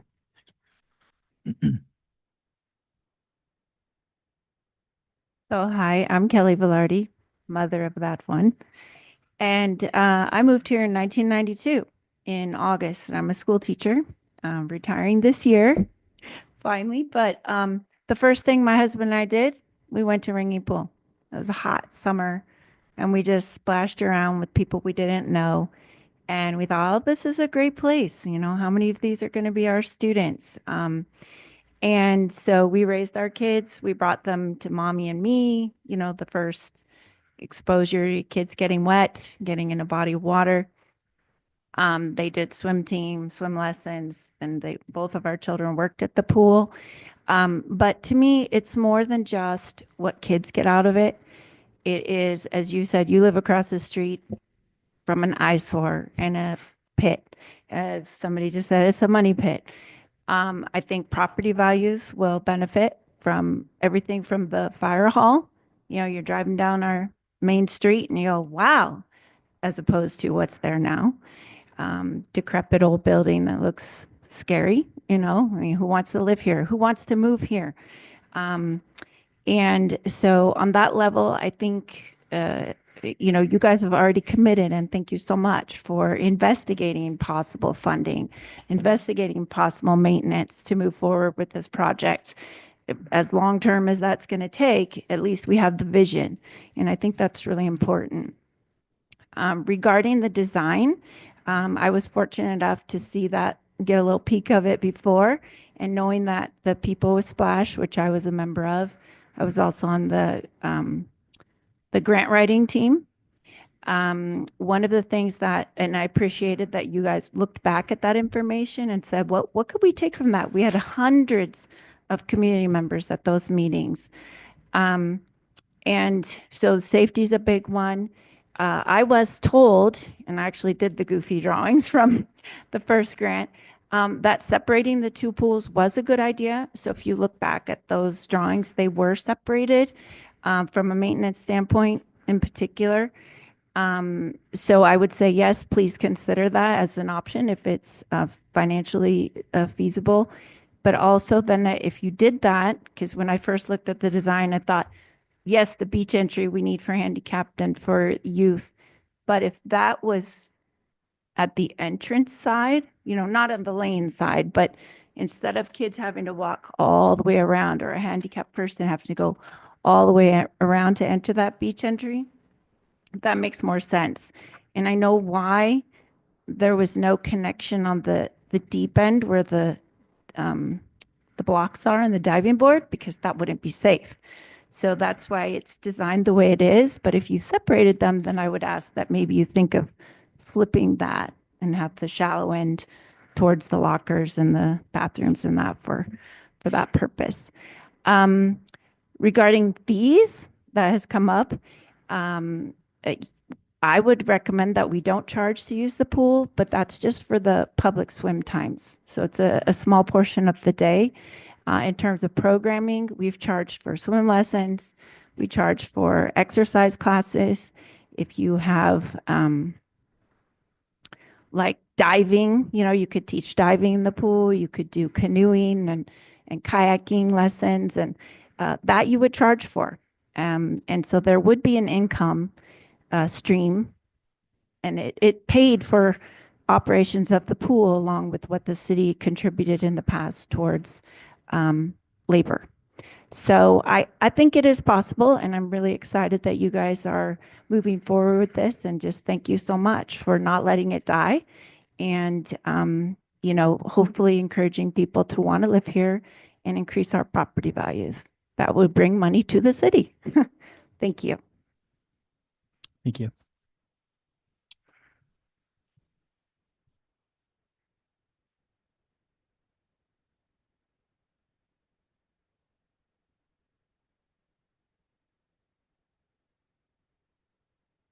Louise Gliotto, Yreka. I think the design is beautiful, but it would make more economic sense to me to have an indoor pool, which could be used all year round by more of the population instead of 4 months out of the year. However, since Yreka has not won the mega lottery, we cannot afford this grandiose project and its maintenance and operating costs. When your roof is leaking, you don't build a swimming pool.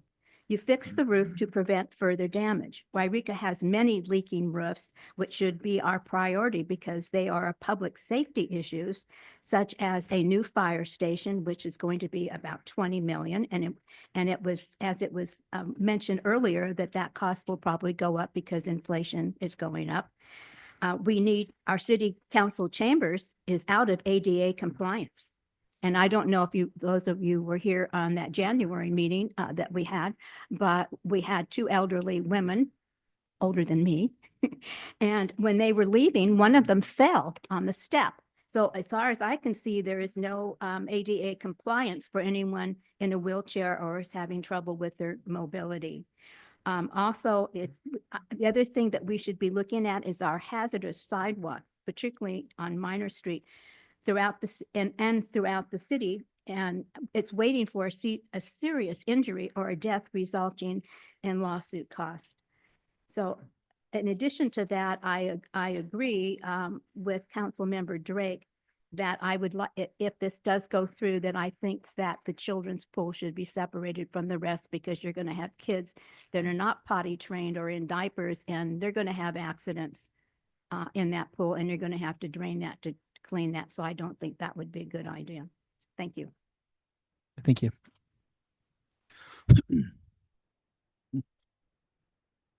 I can't have you come back up. I have one person. That's okay. Sorry.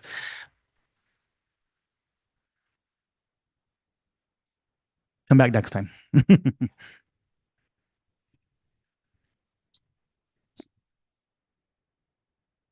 Mariatri.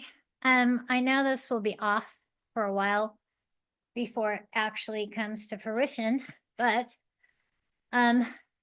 we have in less than 2 years a ballot coming up, and maybe we could put on there the marijuana dispensary for the town, because that is exactly how you could fund this maintenance of this pool for the life of the pool. Thank you. Thank you.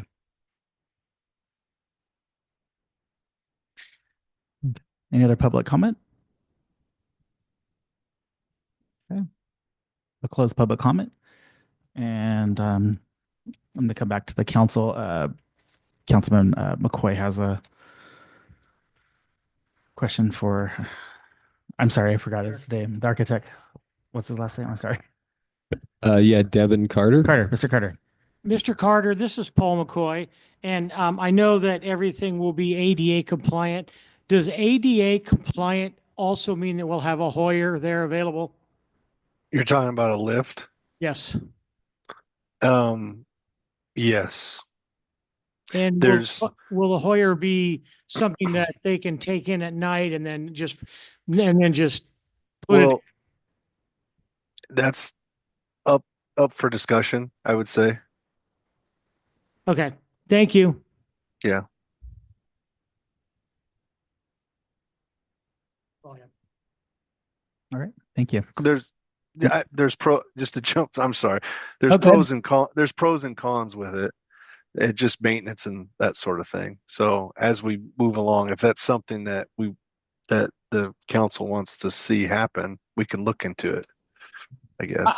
I just know from my 30 years in teaching, 23 of them in this city, every summer for the 23 years I was there and for the 30 years my spouse worked for the county office, a Hoyer was used to transport students during the summertime into the pool on a weekly basis. There might be as many as 3 or 4, like on a Friday in the morning, that would be swimming, that wouldn't normally be able to swim because there was a Hoyer here. So, Okay. Yeah, just to kind of chime in on this is Jace Leber, the city manager. So yeah, we looked at the beach access does not meet the ADA standard. If you had rails, it would, and so we've always had a lift plan for this. But it is one thing to consider that ultimately we may need 2 lifts if we have 2 different pools, or it may need to be strategically placed that it can access both locations. So there will definitely be a lift at this site. thank you both. Okay. Thank you. So,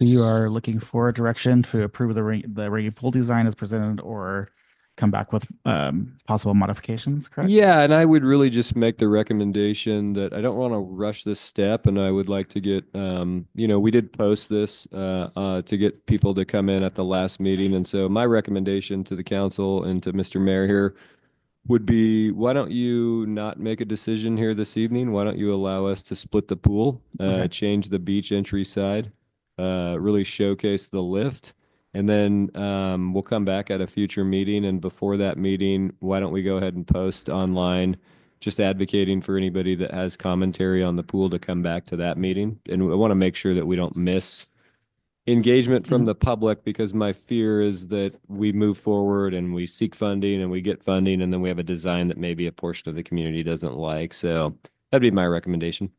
Okay. Is that okay with the council to have the change looked at and come back at another meeting? All right. Thank you. Okay.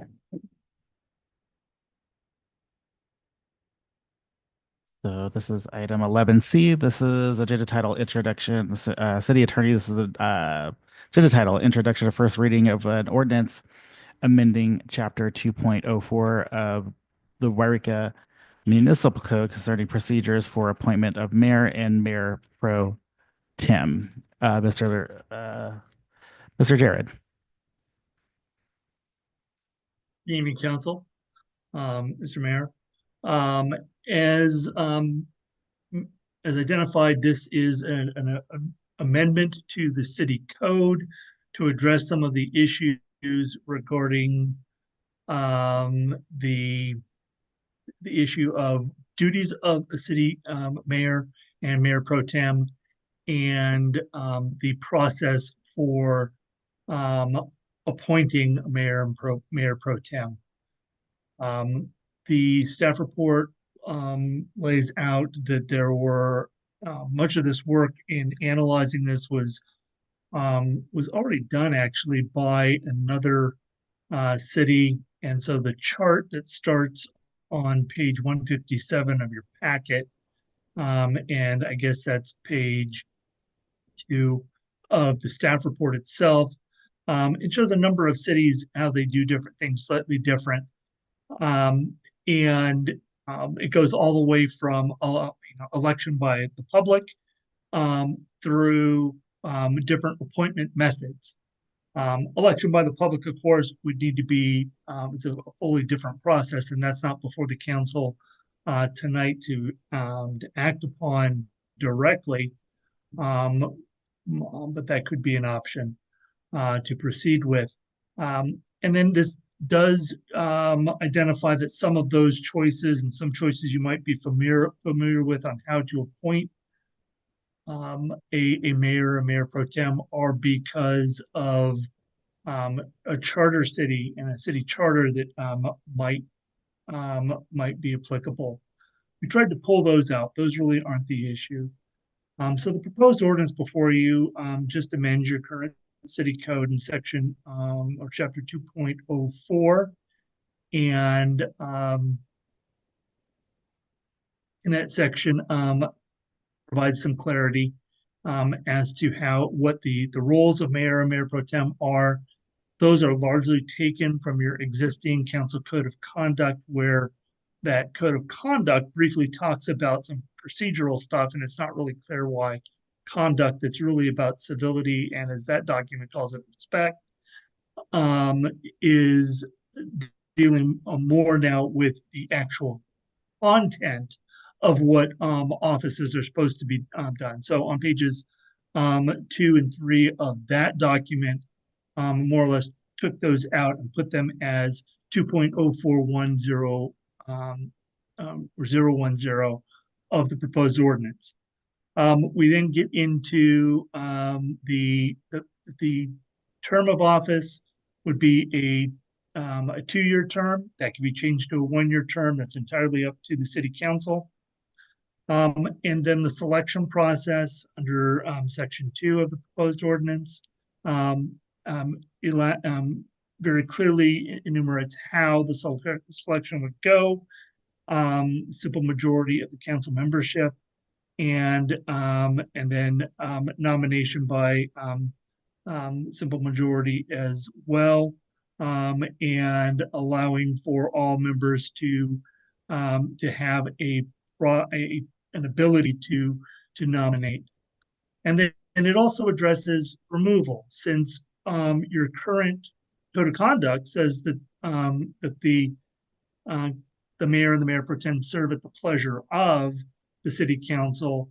There isn't an indication on how removal would occur. So this adds a section, the proposed ordinance adds a section on how to remove a mayor or mayor pro tem during their term of office. I think that sums it up. If there are any questions, I hope I can answer them. Thank you, Mr. Jared.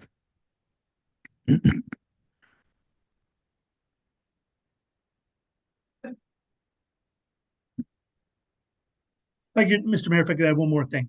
This is on for approval for first reading tonight. It would then require second reading at the next council meeting, and then would become effective 30 days thereafter. All of those actions would require a simple majority of the 5 members of the council. Okay, thank you, Mr. Jared. Okay, I'll open up to council for questions. Mr. Jared, this is Councilman McCoy. I've got a question on section 2.04.020 selection process, section 2, item E. Can you read that for me and tell me what that says, please? Is that where you're saying the city clerk shall collect the ballots from each council member after reasonable time has been provided to cast their vote for the office under consideration? Okay, to cast their vote, not their vote. I mean, that's what I'm asking. Yeah, that's just a typo. Okay, okay. Good catch.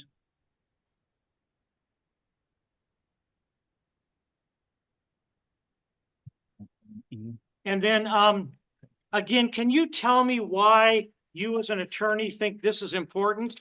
When I called, the California League of Cities and got legal counsel from California League of Cities, I was told that by the attorney that they had only seen this done twice in their time as an attorney. And that, I mean, they didn't say they didn't see any worth in it, but they said they'd only seen 2 different councils that had changed this. So I'm wondering why for you, this is such an important thing to do. It seems it's very important for you as well as for some council members. Well, I don't know who you spoke with. That at, doesn't matter who it was Cal- spoke with. That doesn't matter. I mean, they have no reason to lie to me. Yeah, I don't know who you spoke with at Cal Cities or what their experience is. I think that I've seen this at a few more than 2 places. And I think that the staff report outlines a number of other cities that have gone through this process and evaluated how a selection process should work. As far as adopting a full ordinance versus a policy or just going with a general practice. Yeah, those are all ways. And most cities, frankly, I think Cal Cities is probably right. Most cities probably do just kind of go with the flow and allow it to happen. What's clear is state law says that the city council shall do this thing of selecting a mayor then immediately after the tabulation and accepting of ballot results. Unfortunately, we had a situation here where that came to an impasse. So the rest of the council has asked that this ordinance be prepared. That's why it's important to me. Well, and again, it doesn't matter who the attorney was. I mean, he's dead, but it could have been F. Lee Bailey. It doesn't matter who the attorney was. You've gotten this done in a record amount of time because I've looked back at some of our meetings and as far back as November 7th of 2023, you told us that you'd have a code of conduct done for us in 8 to 10 weeks. We've never gotten it. You also told us, we talked at that point as a council about having you go through and to check our ordinances and to amend the ordinances that need to be amended or brought more current, which is, and we asked that it be done not piecemeal, but we asked that it be done in a cogent way that we're looking at everything. And again, at that time, I believe you said you could do that in 4 to 6 weeks and bring it back to us. And yet those were never brought back to us. Now, sir, you're bringing back to us something that obviously you worked very, very hard on.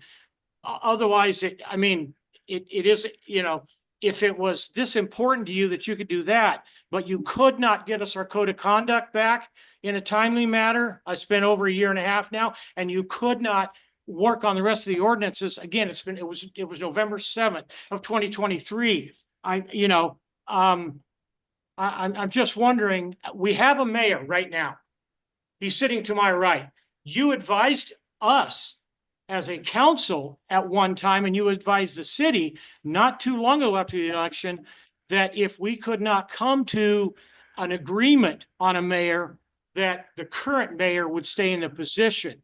Now, I understand you've changed your stance on that. The state is now telling us something they weren't telling us after the election. They're telling us we have got to elect a new mayor. So, I mean, can you address that for everybody that's sitting in this chamber? Yeah, sure. There's a lot to address in what you just said. Oh yeah, there's a heck of a lot to address. I'll start backwards there. Point of order.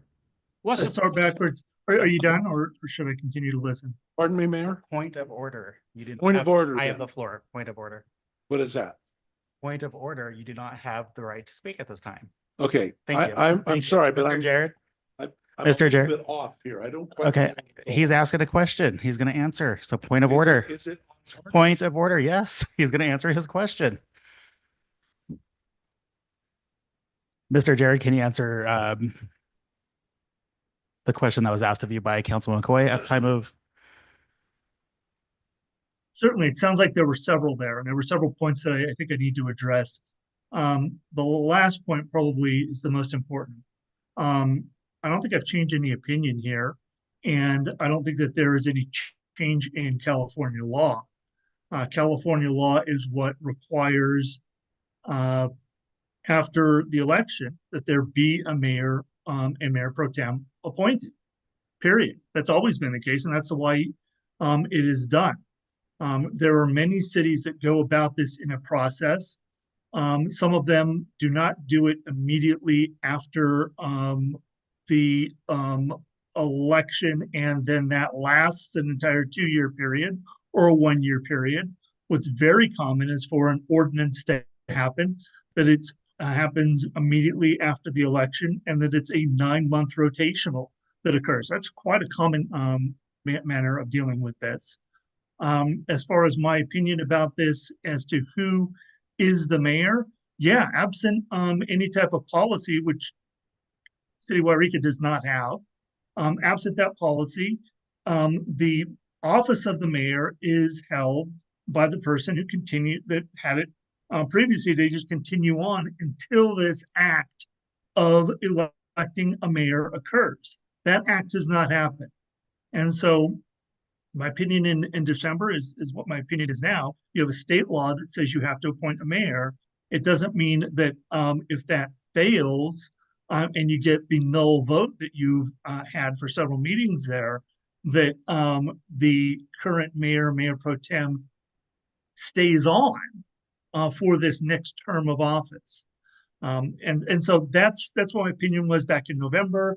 Then we had issues in January and February, and here we are now in March. As for the issue of taking care of this in record time, it really wasn't that difficult, to be perfectly honest. It wasn't like the code of conduct, which was juggling 5 balls of what all you different council members want to see, and piecing that together. And with one council member wanting to not provide any input in that, and instead that input be, we just need to hash it out during a full day's conference. That's one of the major reasons why no code of conduct came before you or came back to you. The other reason no code of conduct has come back before you is it is quite a undertaking and will be quite a bit of work to be done, which means money. And so given that the city's finances are what they are, and the pressures that are on, budgetary pressures associated with that, that has been deprioritized both by the council and in my interactions with staff on when should we be going down that road. If you would like me to work on that, and you seem to really be pushing that issue, I'm more than happy to, and we can certainly make that a priority. As for the issue of a full rewrite of the city code, I think the 4 to 6 weeks period of time, if it was 4 weeks, that was my analysis of what needed to be corrected. We've been addressing that in a case-by-case basis, and as things have come up, there are certain ordinances that we do recommend that get adopted, but frankly, there are not a whole host of things that are completely and wholesalely so far out in left field. Now, there's a lot that needs a tune-up, but there's nothing that's being enforced that's that I have seen yet that is so violently offending someone's constitutional or other rights that we need to rush to that. I have had conversations within the past month with staff about in the future bringing this back as other issues have calmed down and as there is room in the budget to do a comprehensive look over of the entire city code. And I would recommend that we do that, starting frankly first with the sign ordinance, and then starting with chapter 1 and 2 and going pretty much straight through the code thereafter. And this would come in probably a monthly or bi-monthly approach to addressing what issues are there, and then allowing the city council to proceed. So, but as far as any comparison with this rather easily addressed issue of how do you select a mayor and the rest of it, I think it's a little apples to oranges. You mentioned appointing the mayor pro tem. That's not what you meant to say, is it?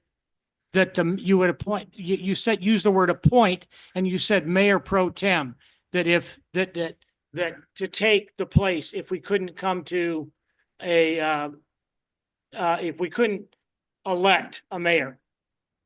That's not what you meant, is, I mean, I read your words up here, so. I don't know what you're quoting. What I was getting at was when This is what you just said. Well, I said a lot there, and I don't know if there's what we something. would do is we would appoint, without having a mayor, we would appoint the mayor pro tem as mayor. I mean, if you want, we can go back through that. No, that's not. That's what you said, sir. I'm asking. I don't know what you heard. What I don't know what you No, heard. that's not what I heard, sir. It's what I read off of that. I'm asking you, that's not what you meant. Please say that.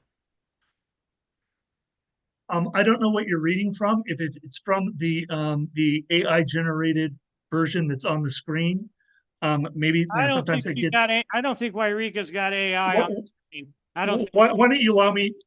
I'm more than happy to let you speak. If you would like me to answer your question, I can do that too. I'd like it. What would you like to do? A lot of lip service, so I'm going to be quiet. I think what he's asking is, you didn't meant to say, I don't know, I'm not looking back, that the mayor pro tem isn't automatically put in that seat. Correct. Let's just start from the beginning. On the first meeting after, or at the meeting where the results of the canvas are supposed to happen, there's supposed to be a selection of mayor and mayor pro tem. Are we all, did I say that correctly? So then that tried to occur. It did not occur. And what we went through was then mayor and mayor pro tem that were currently there, the both of you, stay in those seats until such time that the government code required appointment of a mayor and a mayor pro tem occurs. Was there any miscommunication there between what I just said? No, I asked you a simple question. I'm just listening to what you have to say. Okay, so that's all that, whatever I said and whatever came out and whatever was shown on the screen, what I've just said is what the law is. The fact that the city of Yreka does not have a process frustrates that transition.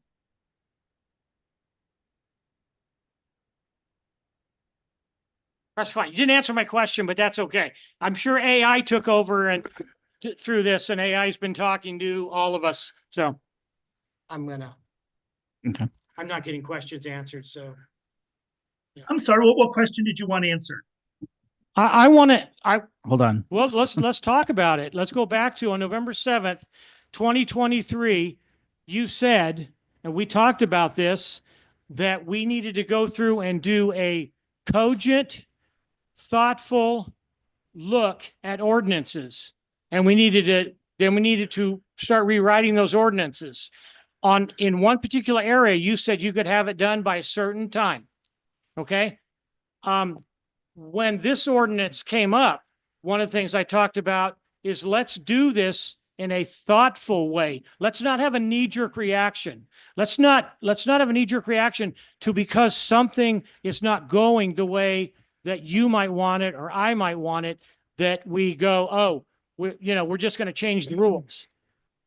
And so when I went back and looked, I noticed that you said, no, we need to go, you agreed, we need to go through it in a cogent way, and we need to go through all these, and you actually gave a timeline.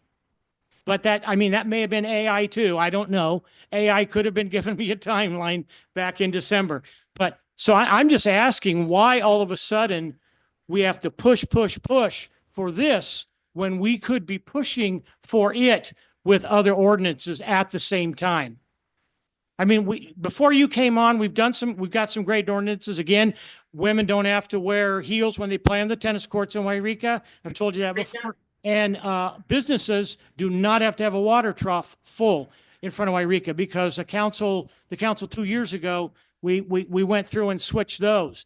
But yeah, I'm just trying to get you to answer me why it's so important to do it one thing right now when we could be doing a whole number of them. And you've told me money. I don't think this council has ever said anything about money, other than sometimes to Jason that that we don't need all of the stuff that you send us, that sometimes we don't like being charged for certain things.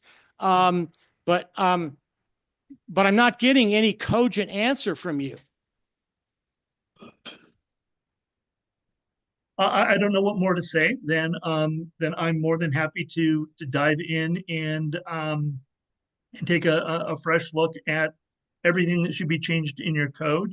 And it certainly was not whatever I said in November of 2023 that was taken as, and I can have that code amendment to you in a month. That is not what I meant at all. So I apologize if I miscommunicated then.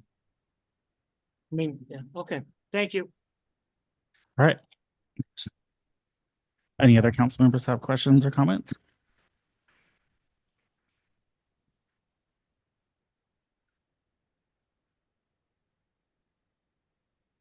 No question or comments? Okay. Do you have a question or comment, Mr. Davis? I'm not sure. Okay. Mr. McCoy, I apologize for interrupting you. I just wanted you to know that.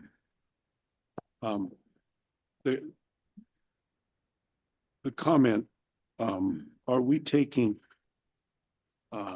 input on this particular 11C from, do we take that? I want to know the processes of what I'm asking, Mr. Mayor. On the agenda item 11C, yeah, the comments for the first reading of the right. So yeah. It's our turn for comment, or is it the public's turn? It's your turn. It's our turn still. Okay. Yes. Mr. Mayor, at this point, it would be very clear. Mr. Mayor, at this point, it is the city council's time to ask clarifying questions, not to weigh in on argument of what to change, etc. Next, after the clarifying questions, then comes the public comment, then comes the city council debate. Yeah, I think we were going that route, clarifying questions, but Yeah, it just wasn't on the satisfied. So, okay, point of order, please. Point of order. Okay, so clarifying questions to Mr. Jared are for the yeah, item 11. The D. There was a typo that I noted too.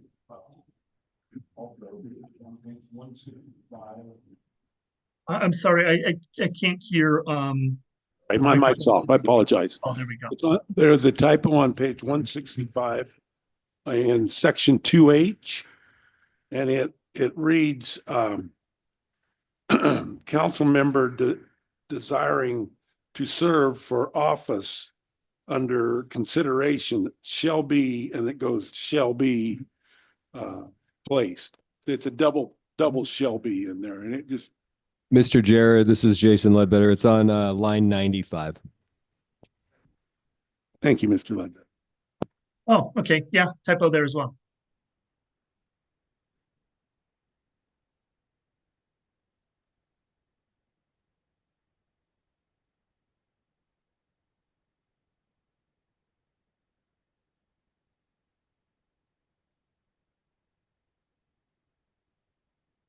So, Mr. Jared, I have a question for you. So when we started this process, or you and I had a conversation, it was discovered that the city did not have in place what we were doing prior was legit, or the law or really written how we were supposed to do it, correct? Yes, generally, yes. Okay. So And then you mentioned that we go to the Rosenberg rules, correct? Correct. So I guess, I've read that Rosenberg's can be changed. So I guess my question, I don't know if it's really clarification. This, I guess it does because you did do the ordinance based on. So why is it that city councils have just a little, you don't have to spend a lot of time on it? Why do we have Rosenberg rules if it just like, if all of a sudden, oh no, we don't care about this, that we just override everything, we start rewriting the whole book of Rosenberg and just kind of replacing that? Is it just a model or whatever? Because it seems to me like any council member can step up here and say, whoa, I don't like that. I want to change that. I don't care about Rosenberg. And as long as you get 3 votes and it doesn't go the way they want or be the way it goes, whatever, we just change it. Do you see that in other cities where it's just like people are constantly changing? Because I just don't want to become a council of, if things don't go someone's way and they don't like how the procedure is going, that we just start throwing away the book of Rosenberg's and start writing our own path and our own rules of moving forward. Because um and I do agree. I think there's a ton of work we needed to do on everything, just not this subject. But can you explain to me why Rosenberg's really exists? Is just the model? Is it just like old school of something that is out of date? And now the cities are realizing that those rules that are is governed, that they're realizing that they may not be adequate now? Um, ready for me to talk on this? Yeah, please. Thank you. Yeah. So, rules of procedure can either be taken off the shelf, which is what Robert's rules initially was, and for most of the history of cities in the United States, people use Robert's rules. Unfortunately, Robert's rules was written for conventions and not for small legislative bodies. And so Judge Rosenberg happened to be a council member of the city of Davis, I believe, and saw a better way, put together what he called his own Rosenberg's Rules of Order, really tailored for small local governments, particularly cities.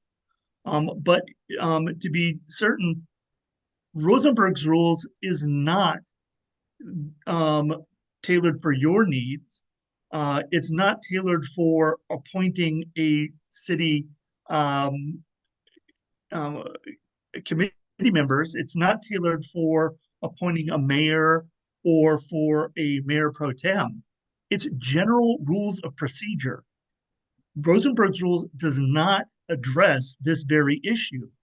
The only thing Rosenberg's does is address the issue of how to fairly allow members of the council to put their name up for nomination. That's the only rule that comes close to what you're dealing with here for your appointment of the mayor and the mayor pro tem.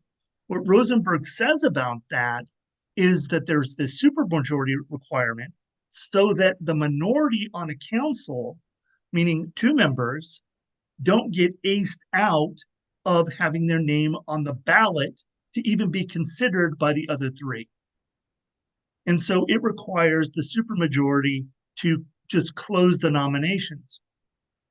And we reached a situation here where that reached an impasse, where that supermajority vote did not occur. And so nominations were not closed. And so to not have a vacant office and have this complete power vacuum of, well, who's going to open the meeting? Who's going to say what's up next? And who's going to close the meeting? All the things the mayor does.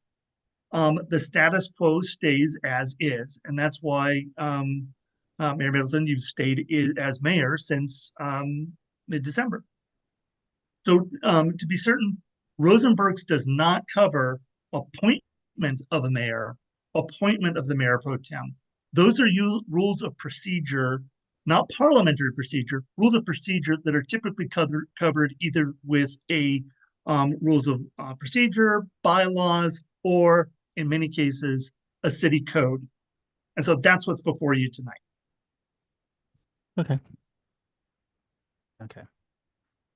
And so when you say when council members aren't aced out from a vote, being aced out would be, say, if a council member, has the right to campaign and say, I'm interested, but being aced out is having knowledge that they've retained those votes.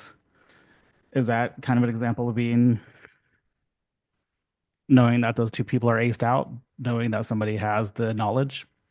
No, what I was getting out there with aced out and what the public policy is behind the Rosenberg requirement, that requirement for saying when you're doing nominations, it's a supermajority before you close nominations. There could be a situation where, let's say, a mayor says, "Okay, we've got the appointment of mayor and mayor pro tem coming up. I'm in charge. I'm gonna just put this over to a committee of me and only me to nominate people for nominations. Okay, I nominate me, and that's it. Nominations are closed. All in favor." That would be blatantly unfair. So would it be unfair to say, okay, leaving it to a simple majority. In Rosenberg's mind, it was to receive if only there were a simple majority to be even nominated, then two people on the other side couldn't even nominate themselves to be considered to be on as mayor or mayor pro tem. And so that's the public policy behind the Rosenberg rule on that. In fact, what we saw here, however, was a little different. There was every permutation, or nearly every permutation, of who's going to be nominated, and still we couldn't get a closure of the vote. And so the method that I proposed here, and to be clear, I proposed this and it was published in January, and I have not heard any comments from any council member, either publicly or privately, of a different proposal or asking questions about how this all would work. So, I mean, here we are. And so what it means now is, so we have the process of selection is at line 60. And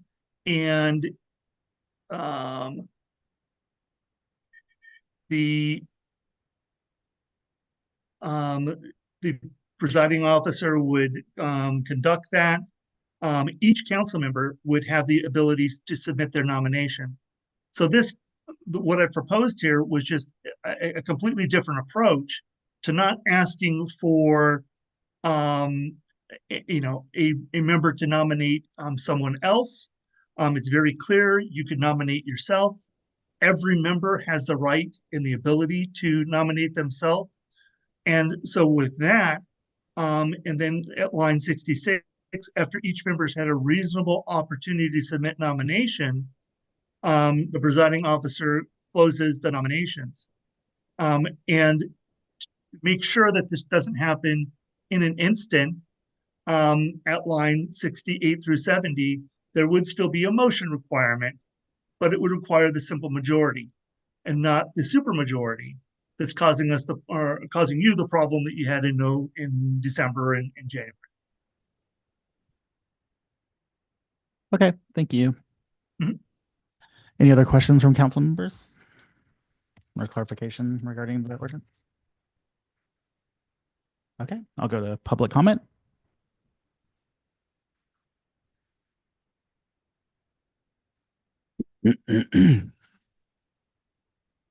Jan Osborne from Yreka. I just urge you to look at that agenda The staff has given a recommended motion. I would like to see that happen. There's no reason, a valid reason that I can think of why we're at this point where there's all this angst and conflict over the position of mayor. Get to the vote, please. Make a motion, somebody second it, and then vote. Thank you. Thank you.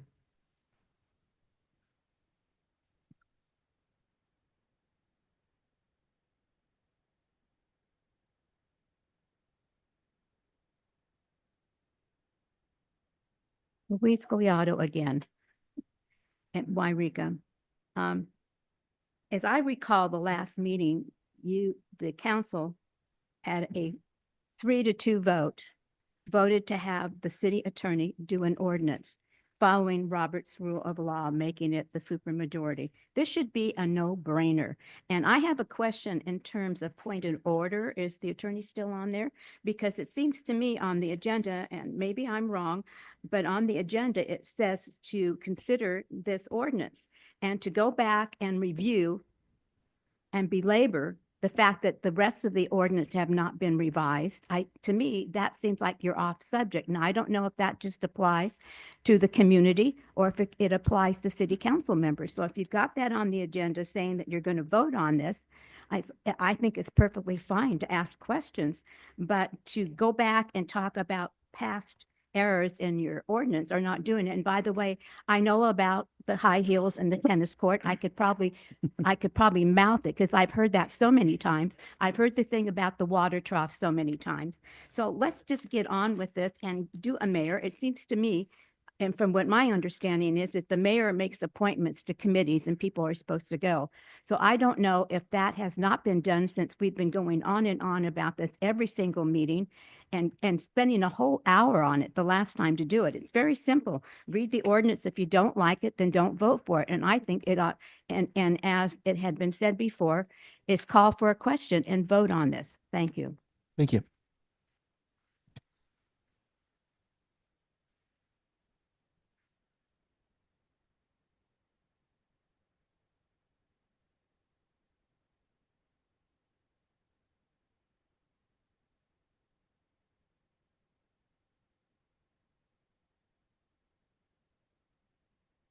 Mariatri, Mr. Mayor, Council.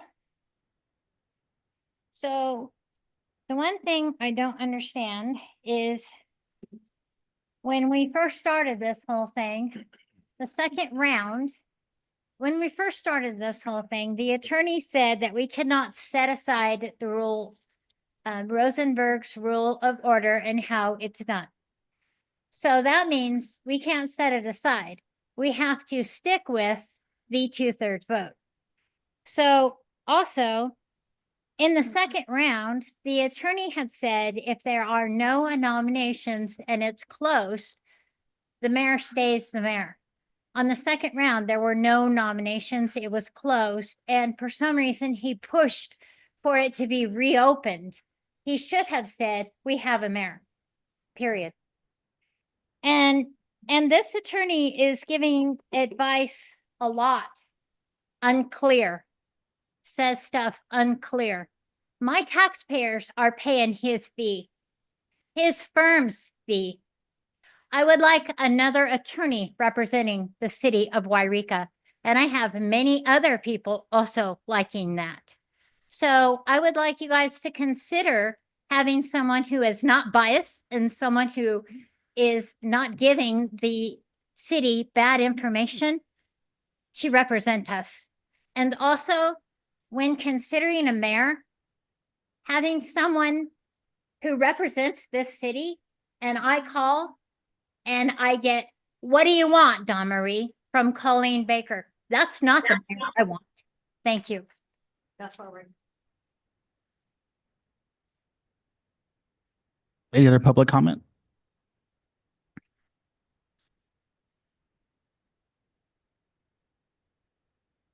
Okay, I'll close public comment. Do you have anything to respond to regarding public comment, Mr. Jared?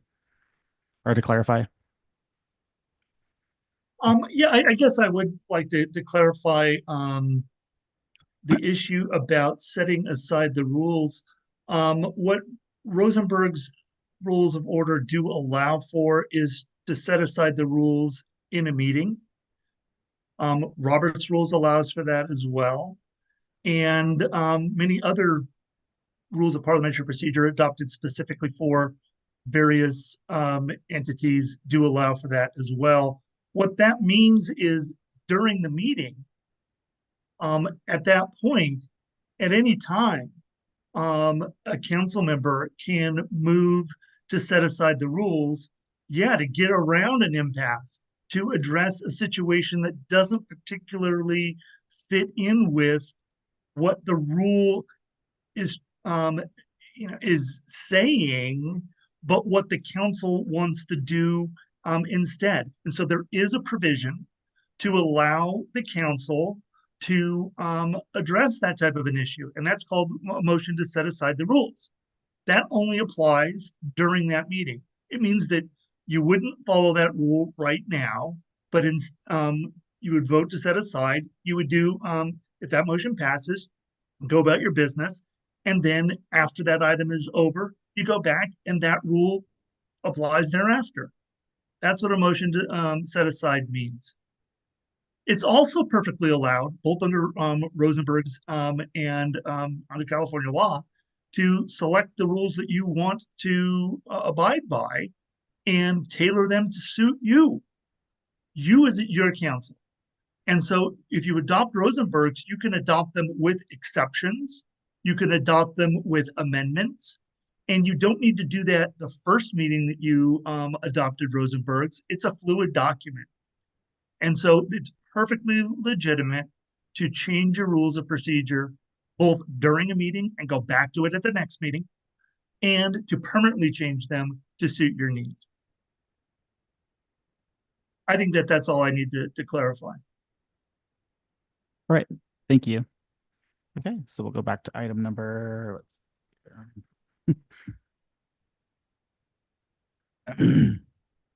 this is 11C. So the recommended city council action is 1, move to waive the full reading of the proposed ordinance and introduce the first reading by title only, an ordinance of the city council of the city of the city of Yreka, California, adding sections 2.04.010, 2.04020, and 2.04030 to the chapter 2.04 City Council of Title II, Administration and Personnel of the Yreka Municipal Code, and finding the ordinance exempt from CEQA, and 2, direct city staff to take all actions required for the adoption for the proposed ordinance. Okay. What are the wishes of the council? I would like to make that motion. I have And if I'll read it to you if you'd like me to. Yes, please. I move to waive the full reading of the proposed ordinance and introduce for the first reading by title only an ordinance of the city council of the city of Yreka, California, adding sections 2.04.010, 2.04.020, and 2.04.030 to chapter 2.04 City Council of Title II, Administration and Personnel of the Yreka Municipal Code, and finding the ordinance exempt from CEQA, and direct city staff to take all actions required for adoption of the proposed ordinance. I have a motion for Councilman Davis I'll second that motion. and a second from Councilman Baker. Roll call. Mr. Mayor, before there's the vote, I just want to clarify that those two typographic errors are non-substantive at line 80 and 95. I'm assuming those would be included in the motion. For the correction of the errors. Okay. Yeah.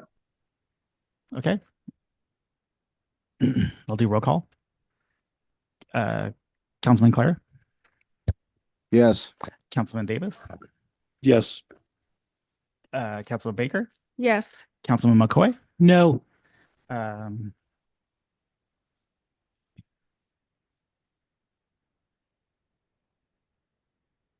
Before I cast my vote, I just want to say I'm still very confused about the process we were led down, where we're at, and the changes that occurred. And so it wasn't just as easy as everybody's talking about, because we were thrown into just kind of a firestorm of a change when we're doing it right, having it changed and proposed. And so therefore I vote no. So the motion passes 3-2. All right. Item number 12. So we go to city manager and staff report. City manager and staff may make brief announcements or reports at this time. Yeah, thank you, Mr. Mayor, Yreka City Council. This is Jason Ledbetter, the city manager, once again here for my staff report. So I think it was inferred earlier that there was a cancellation of a meeting, so it's been some time since we've last met. So on 2/13, I met with the mayor and Supervisor Harris to discuss the city of Yreka's interest in having a home key project in Yreka and the need to have the county behavioral health staff provide the services to that project. Also on 2/13, I attended the care court meeting at noon at the Siskiyou Superior Court with Judge Bachego, where it was reiterated by Judge Bachego that care court is voluntary from her perspective. And so that is in conflict with kind of information we were provided about care court originally. On 2/18, I met with Mark Atwood, California Department of Fish and Wildlife, and the Caduck to discuss the vegetation removal project on the Greenway and the garbage that's currently in the creek. On 2/20, I met with Pacific Corps in Portland. On 2/27, I toured Greenhorn and Yreka Creek with the Public Works, CDFW again, and Councilmember Drake Davis. We discussed our plan for vegetation removal and complying with our 1600 permit, and we expect to start vegetation removal along Yreka Creek later this month. And then finally, tomorrow, I will be headed to a housing conference in Sacramento, and I will be back Friday evening. I'll be available via phone and email if needed. And then this evening, I think we have, Police Chief Gilman will give a staff report as well. Thank you, Mr. Ledbetter. Chief Gilman, good evening. Good evening, Public Council.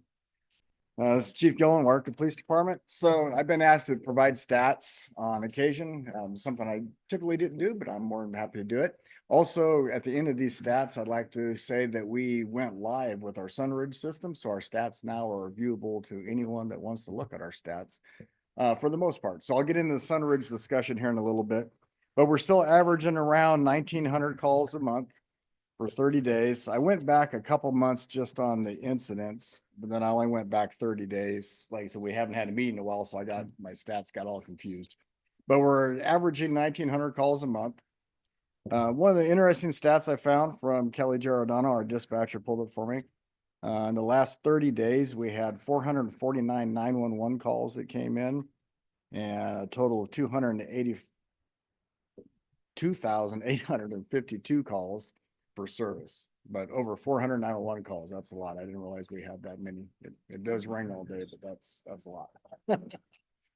So the 1,900 calls we handle a month, those are just the incidents. Those aren't reports. We still tend that the unhoused community still tends to be the biggest draw on us.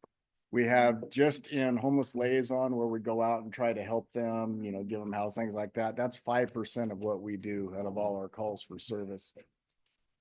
And then all the trespasses, the petty thefts, all the incidents we have with the complaints of people camping in doorways and stuff amounts to well over 11% of what we do on our incident wise.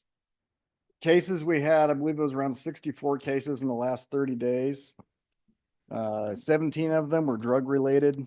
25 were homeless, theft, and trespass calls with the unhoused community. So out of the 63, 25 was the unhoused community. And we had 7 domestic violence, handfuls of deaths, and some other cases that are smaller on the list. So that's basically the stats for about the last 30 days. But when I'm gonna talk about a Sunridge, and I never got a chance to get a hold of Cindy today because we got super busy. They were short staffed, and so I was handling calls. But if she can pull up the city of Yreka's website and go to the police department website, I can walk you through it. Otherwise, I can tell you. That's something we can do? Okay, I didn't know if we could share that, and I didn't want to put you on the spot. Okay. So while she's working on that, I'll explain. Our Sunridge system that we implemented over a year ago, we were all part of that, and the council approved it. We can talk with other agencies, we can show our stats, it's a little bit easier system to work through. Part of it is called Citizen RIMS. Citizen RIMS, the sheriff's department's already doing it. They went live, I believe, a month ago or so. This is the screen you'll see on Citizen RIMS. And it just gives you, these are calls for service that we have, and we are selective on it. We don't show everything we do because some things are confidential. If we're doing a child molest, I don't want to say we're doing a child molest at this house or at this block. We don't do anything that has to do with like domestic violence if it involves names, or if we're on an active scene for a homicide, we're not going to list that. So this will be incidents that we've agreed to list. This is only for the last couple of days. And those are all the incidents. You'll see some plus signs. Everything has a different picture when you look at it. A plus sign means there was multiple incidents there. So if you look at Walmart, there'll be a plus sign, and you open up the plus sign, it'll show all the crimes we have at Walmart. But it gives you a good bird's eye view of what we handle in Yreka, where we go, and how often we go. This is, like I said, just a couple days, and this is all day long. So the Citizen RIMS, for anyone that's looking for it, this screen, you go to the Yreka Police Department webpage. At the bottom, you see online reports where the public is allowed to submit a case that they fill out.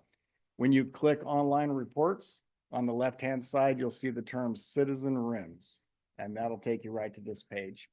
It shows you our missing persons. There's tabs you can play around with. It shows you what stolen cars are out there if you want to look for them. This system's only been live since Friday, so there's probably not a whole lot of info there. I think we had 3 missing persons and maybe 6 stolen cars. But like I said, this is only implemented on Friday, so it'll build as it goes. See the online reporting that Cindy's showing you on the screen. That's right on the police department's page. There's also a Citizen RIMS at the bottom that looks like it just got added. I didn't see that earlier. That's under community resources. Oh, okay. Yeah. Oh, thumbs up. What does that mean? The thumbs up on the map, which one? On your instant map, bro. Oh, so let's see. Is that a good place to go? Can you click one? Traffic stop. So a thumbs up is proactive activity. So that means we're doing a good job. They got a thumbs up. In our stats, we had over 200 traffic stops in that month. I think we had a handful of DUI arrests and some accidents. So a thumbs up would be proactive security checks, things like that. So I don't know if there's any questions on that, but that's my report for the stats and how the system works. All right. You betcha. Oh, hold on. Hold on. Oh, never mind. He just said thank you. Okay. Thank you, Chief. Thank you, Chief Gillen. All right.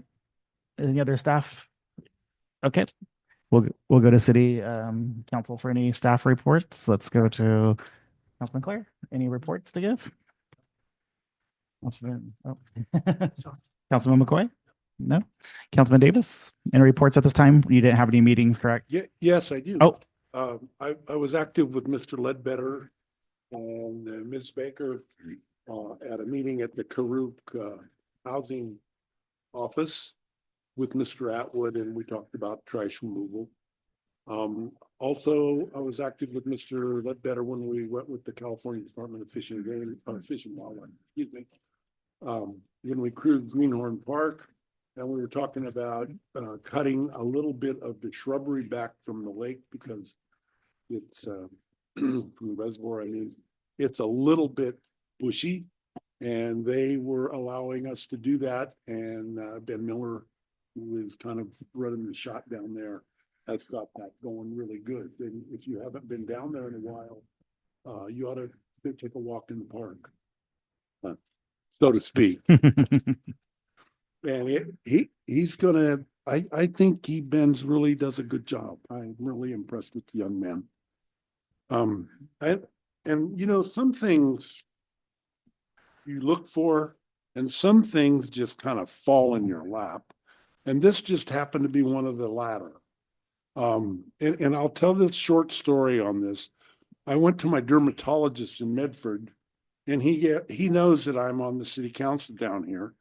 And he says, "What do you think about this?" And it was an article about the Palisades fire down in Los Angeles. And while I'm on the Fire Safe Council here, thank you, Mr. Mayor, again.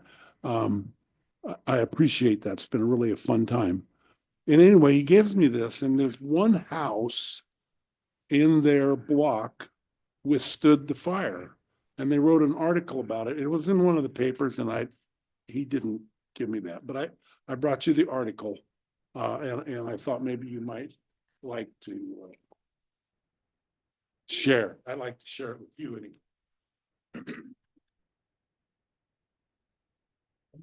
They talk about house hardening and all that stuff, but one of the key things is in the background. You can kind of see I think I saw this. a lot of these places in Los Angeles have flu, but they don't have a delivery. They don't have a delivery system to get the water to the fire or to the house. Well, this person had a delivery system that was solar powered to get the water to the house, and he saved his house in the rubble. Kind of cool. Anyway, that's cool. I believe there's one other thing, maybe.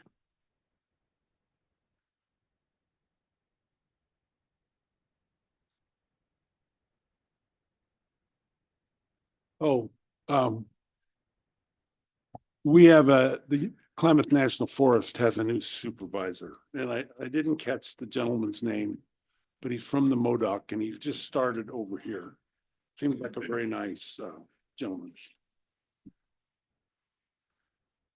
Oh, Mr. Mayor, that's it. All right. Thank you, Councilman Davis. Councilman Baker. Thank you. So I've met with the committee for the Yreka Citizen of the Year celebration and recognition. We met on January 28th and February 20th just to discuss logistics. And now that we have a full committee, I'm looking forward to moving forward quickly with finalizing plans. In addition to that, I believe it was February 4th. I'm looking at my notes. It seems like it was so long ago. I attended the Board of Supervisors meeting via Zoom. And then Councilmember Davis, I have been going for a walk in the park, and you kind of stole my thunder. So I am really impressed with how clean how clean Greenhorn Park is. I've walked that park for years, and I'm just impressed that there's very little dog residue, and the path around the lake is clean, and I have not encountered any loose dogs when I'm out walking. In addition to that, I'm really impressed with the work that's being done by the city crews. It's looking really good. So Mr. Ledbetter, would you pass along my kudos to the city crews that are doing that work? Absolutely. And in addition to that, I've been conducting a random non-scientific poll of the fishermen at Greenhorn Park. And they have been reporting to me mixed results. And the most common comment that I receive when I ask the fishermen, how's their day going? They say that it doesn't really matter because, as we all know, a bad day of fishing is way better than a good day at work. So that's my report that I have tonight. All right. Thank you, Councilman Baker. Appreciate that. All right. For me, I attended the C2C meeting, not as an official capacity at that time because Councilman McCoy was out of town. I know Chief Gilman was gone, so I did attend. But now I am the alternate, and Mr. Councilman McCoy has been appointed to represent and fill the position of vacating Councilman Kaig. So we do have that position filled. So just to go back, we usually don't answer questions regarding public comment, but the mayor duties have been in full swing. All committees have been fulfilled, and all mayor duties have been fulfilled while I've been sitting in this seat. So nothing has been undone. So all the committees are filled for another couple years. So that did not stop. My job here continued just because we did not have a selection. Everything continued as normal. So I did attend that. They appointed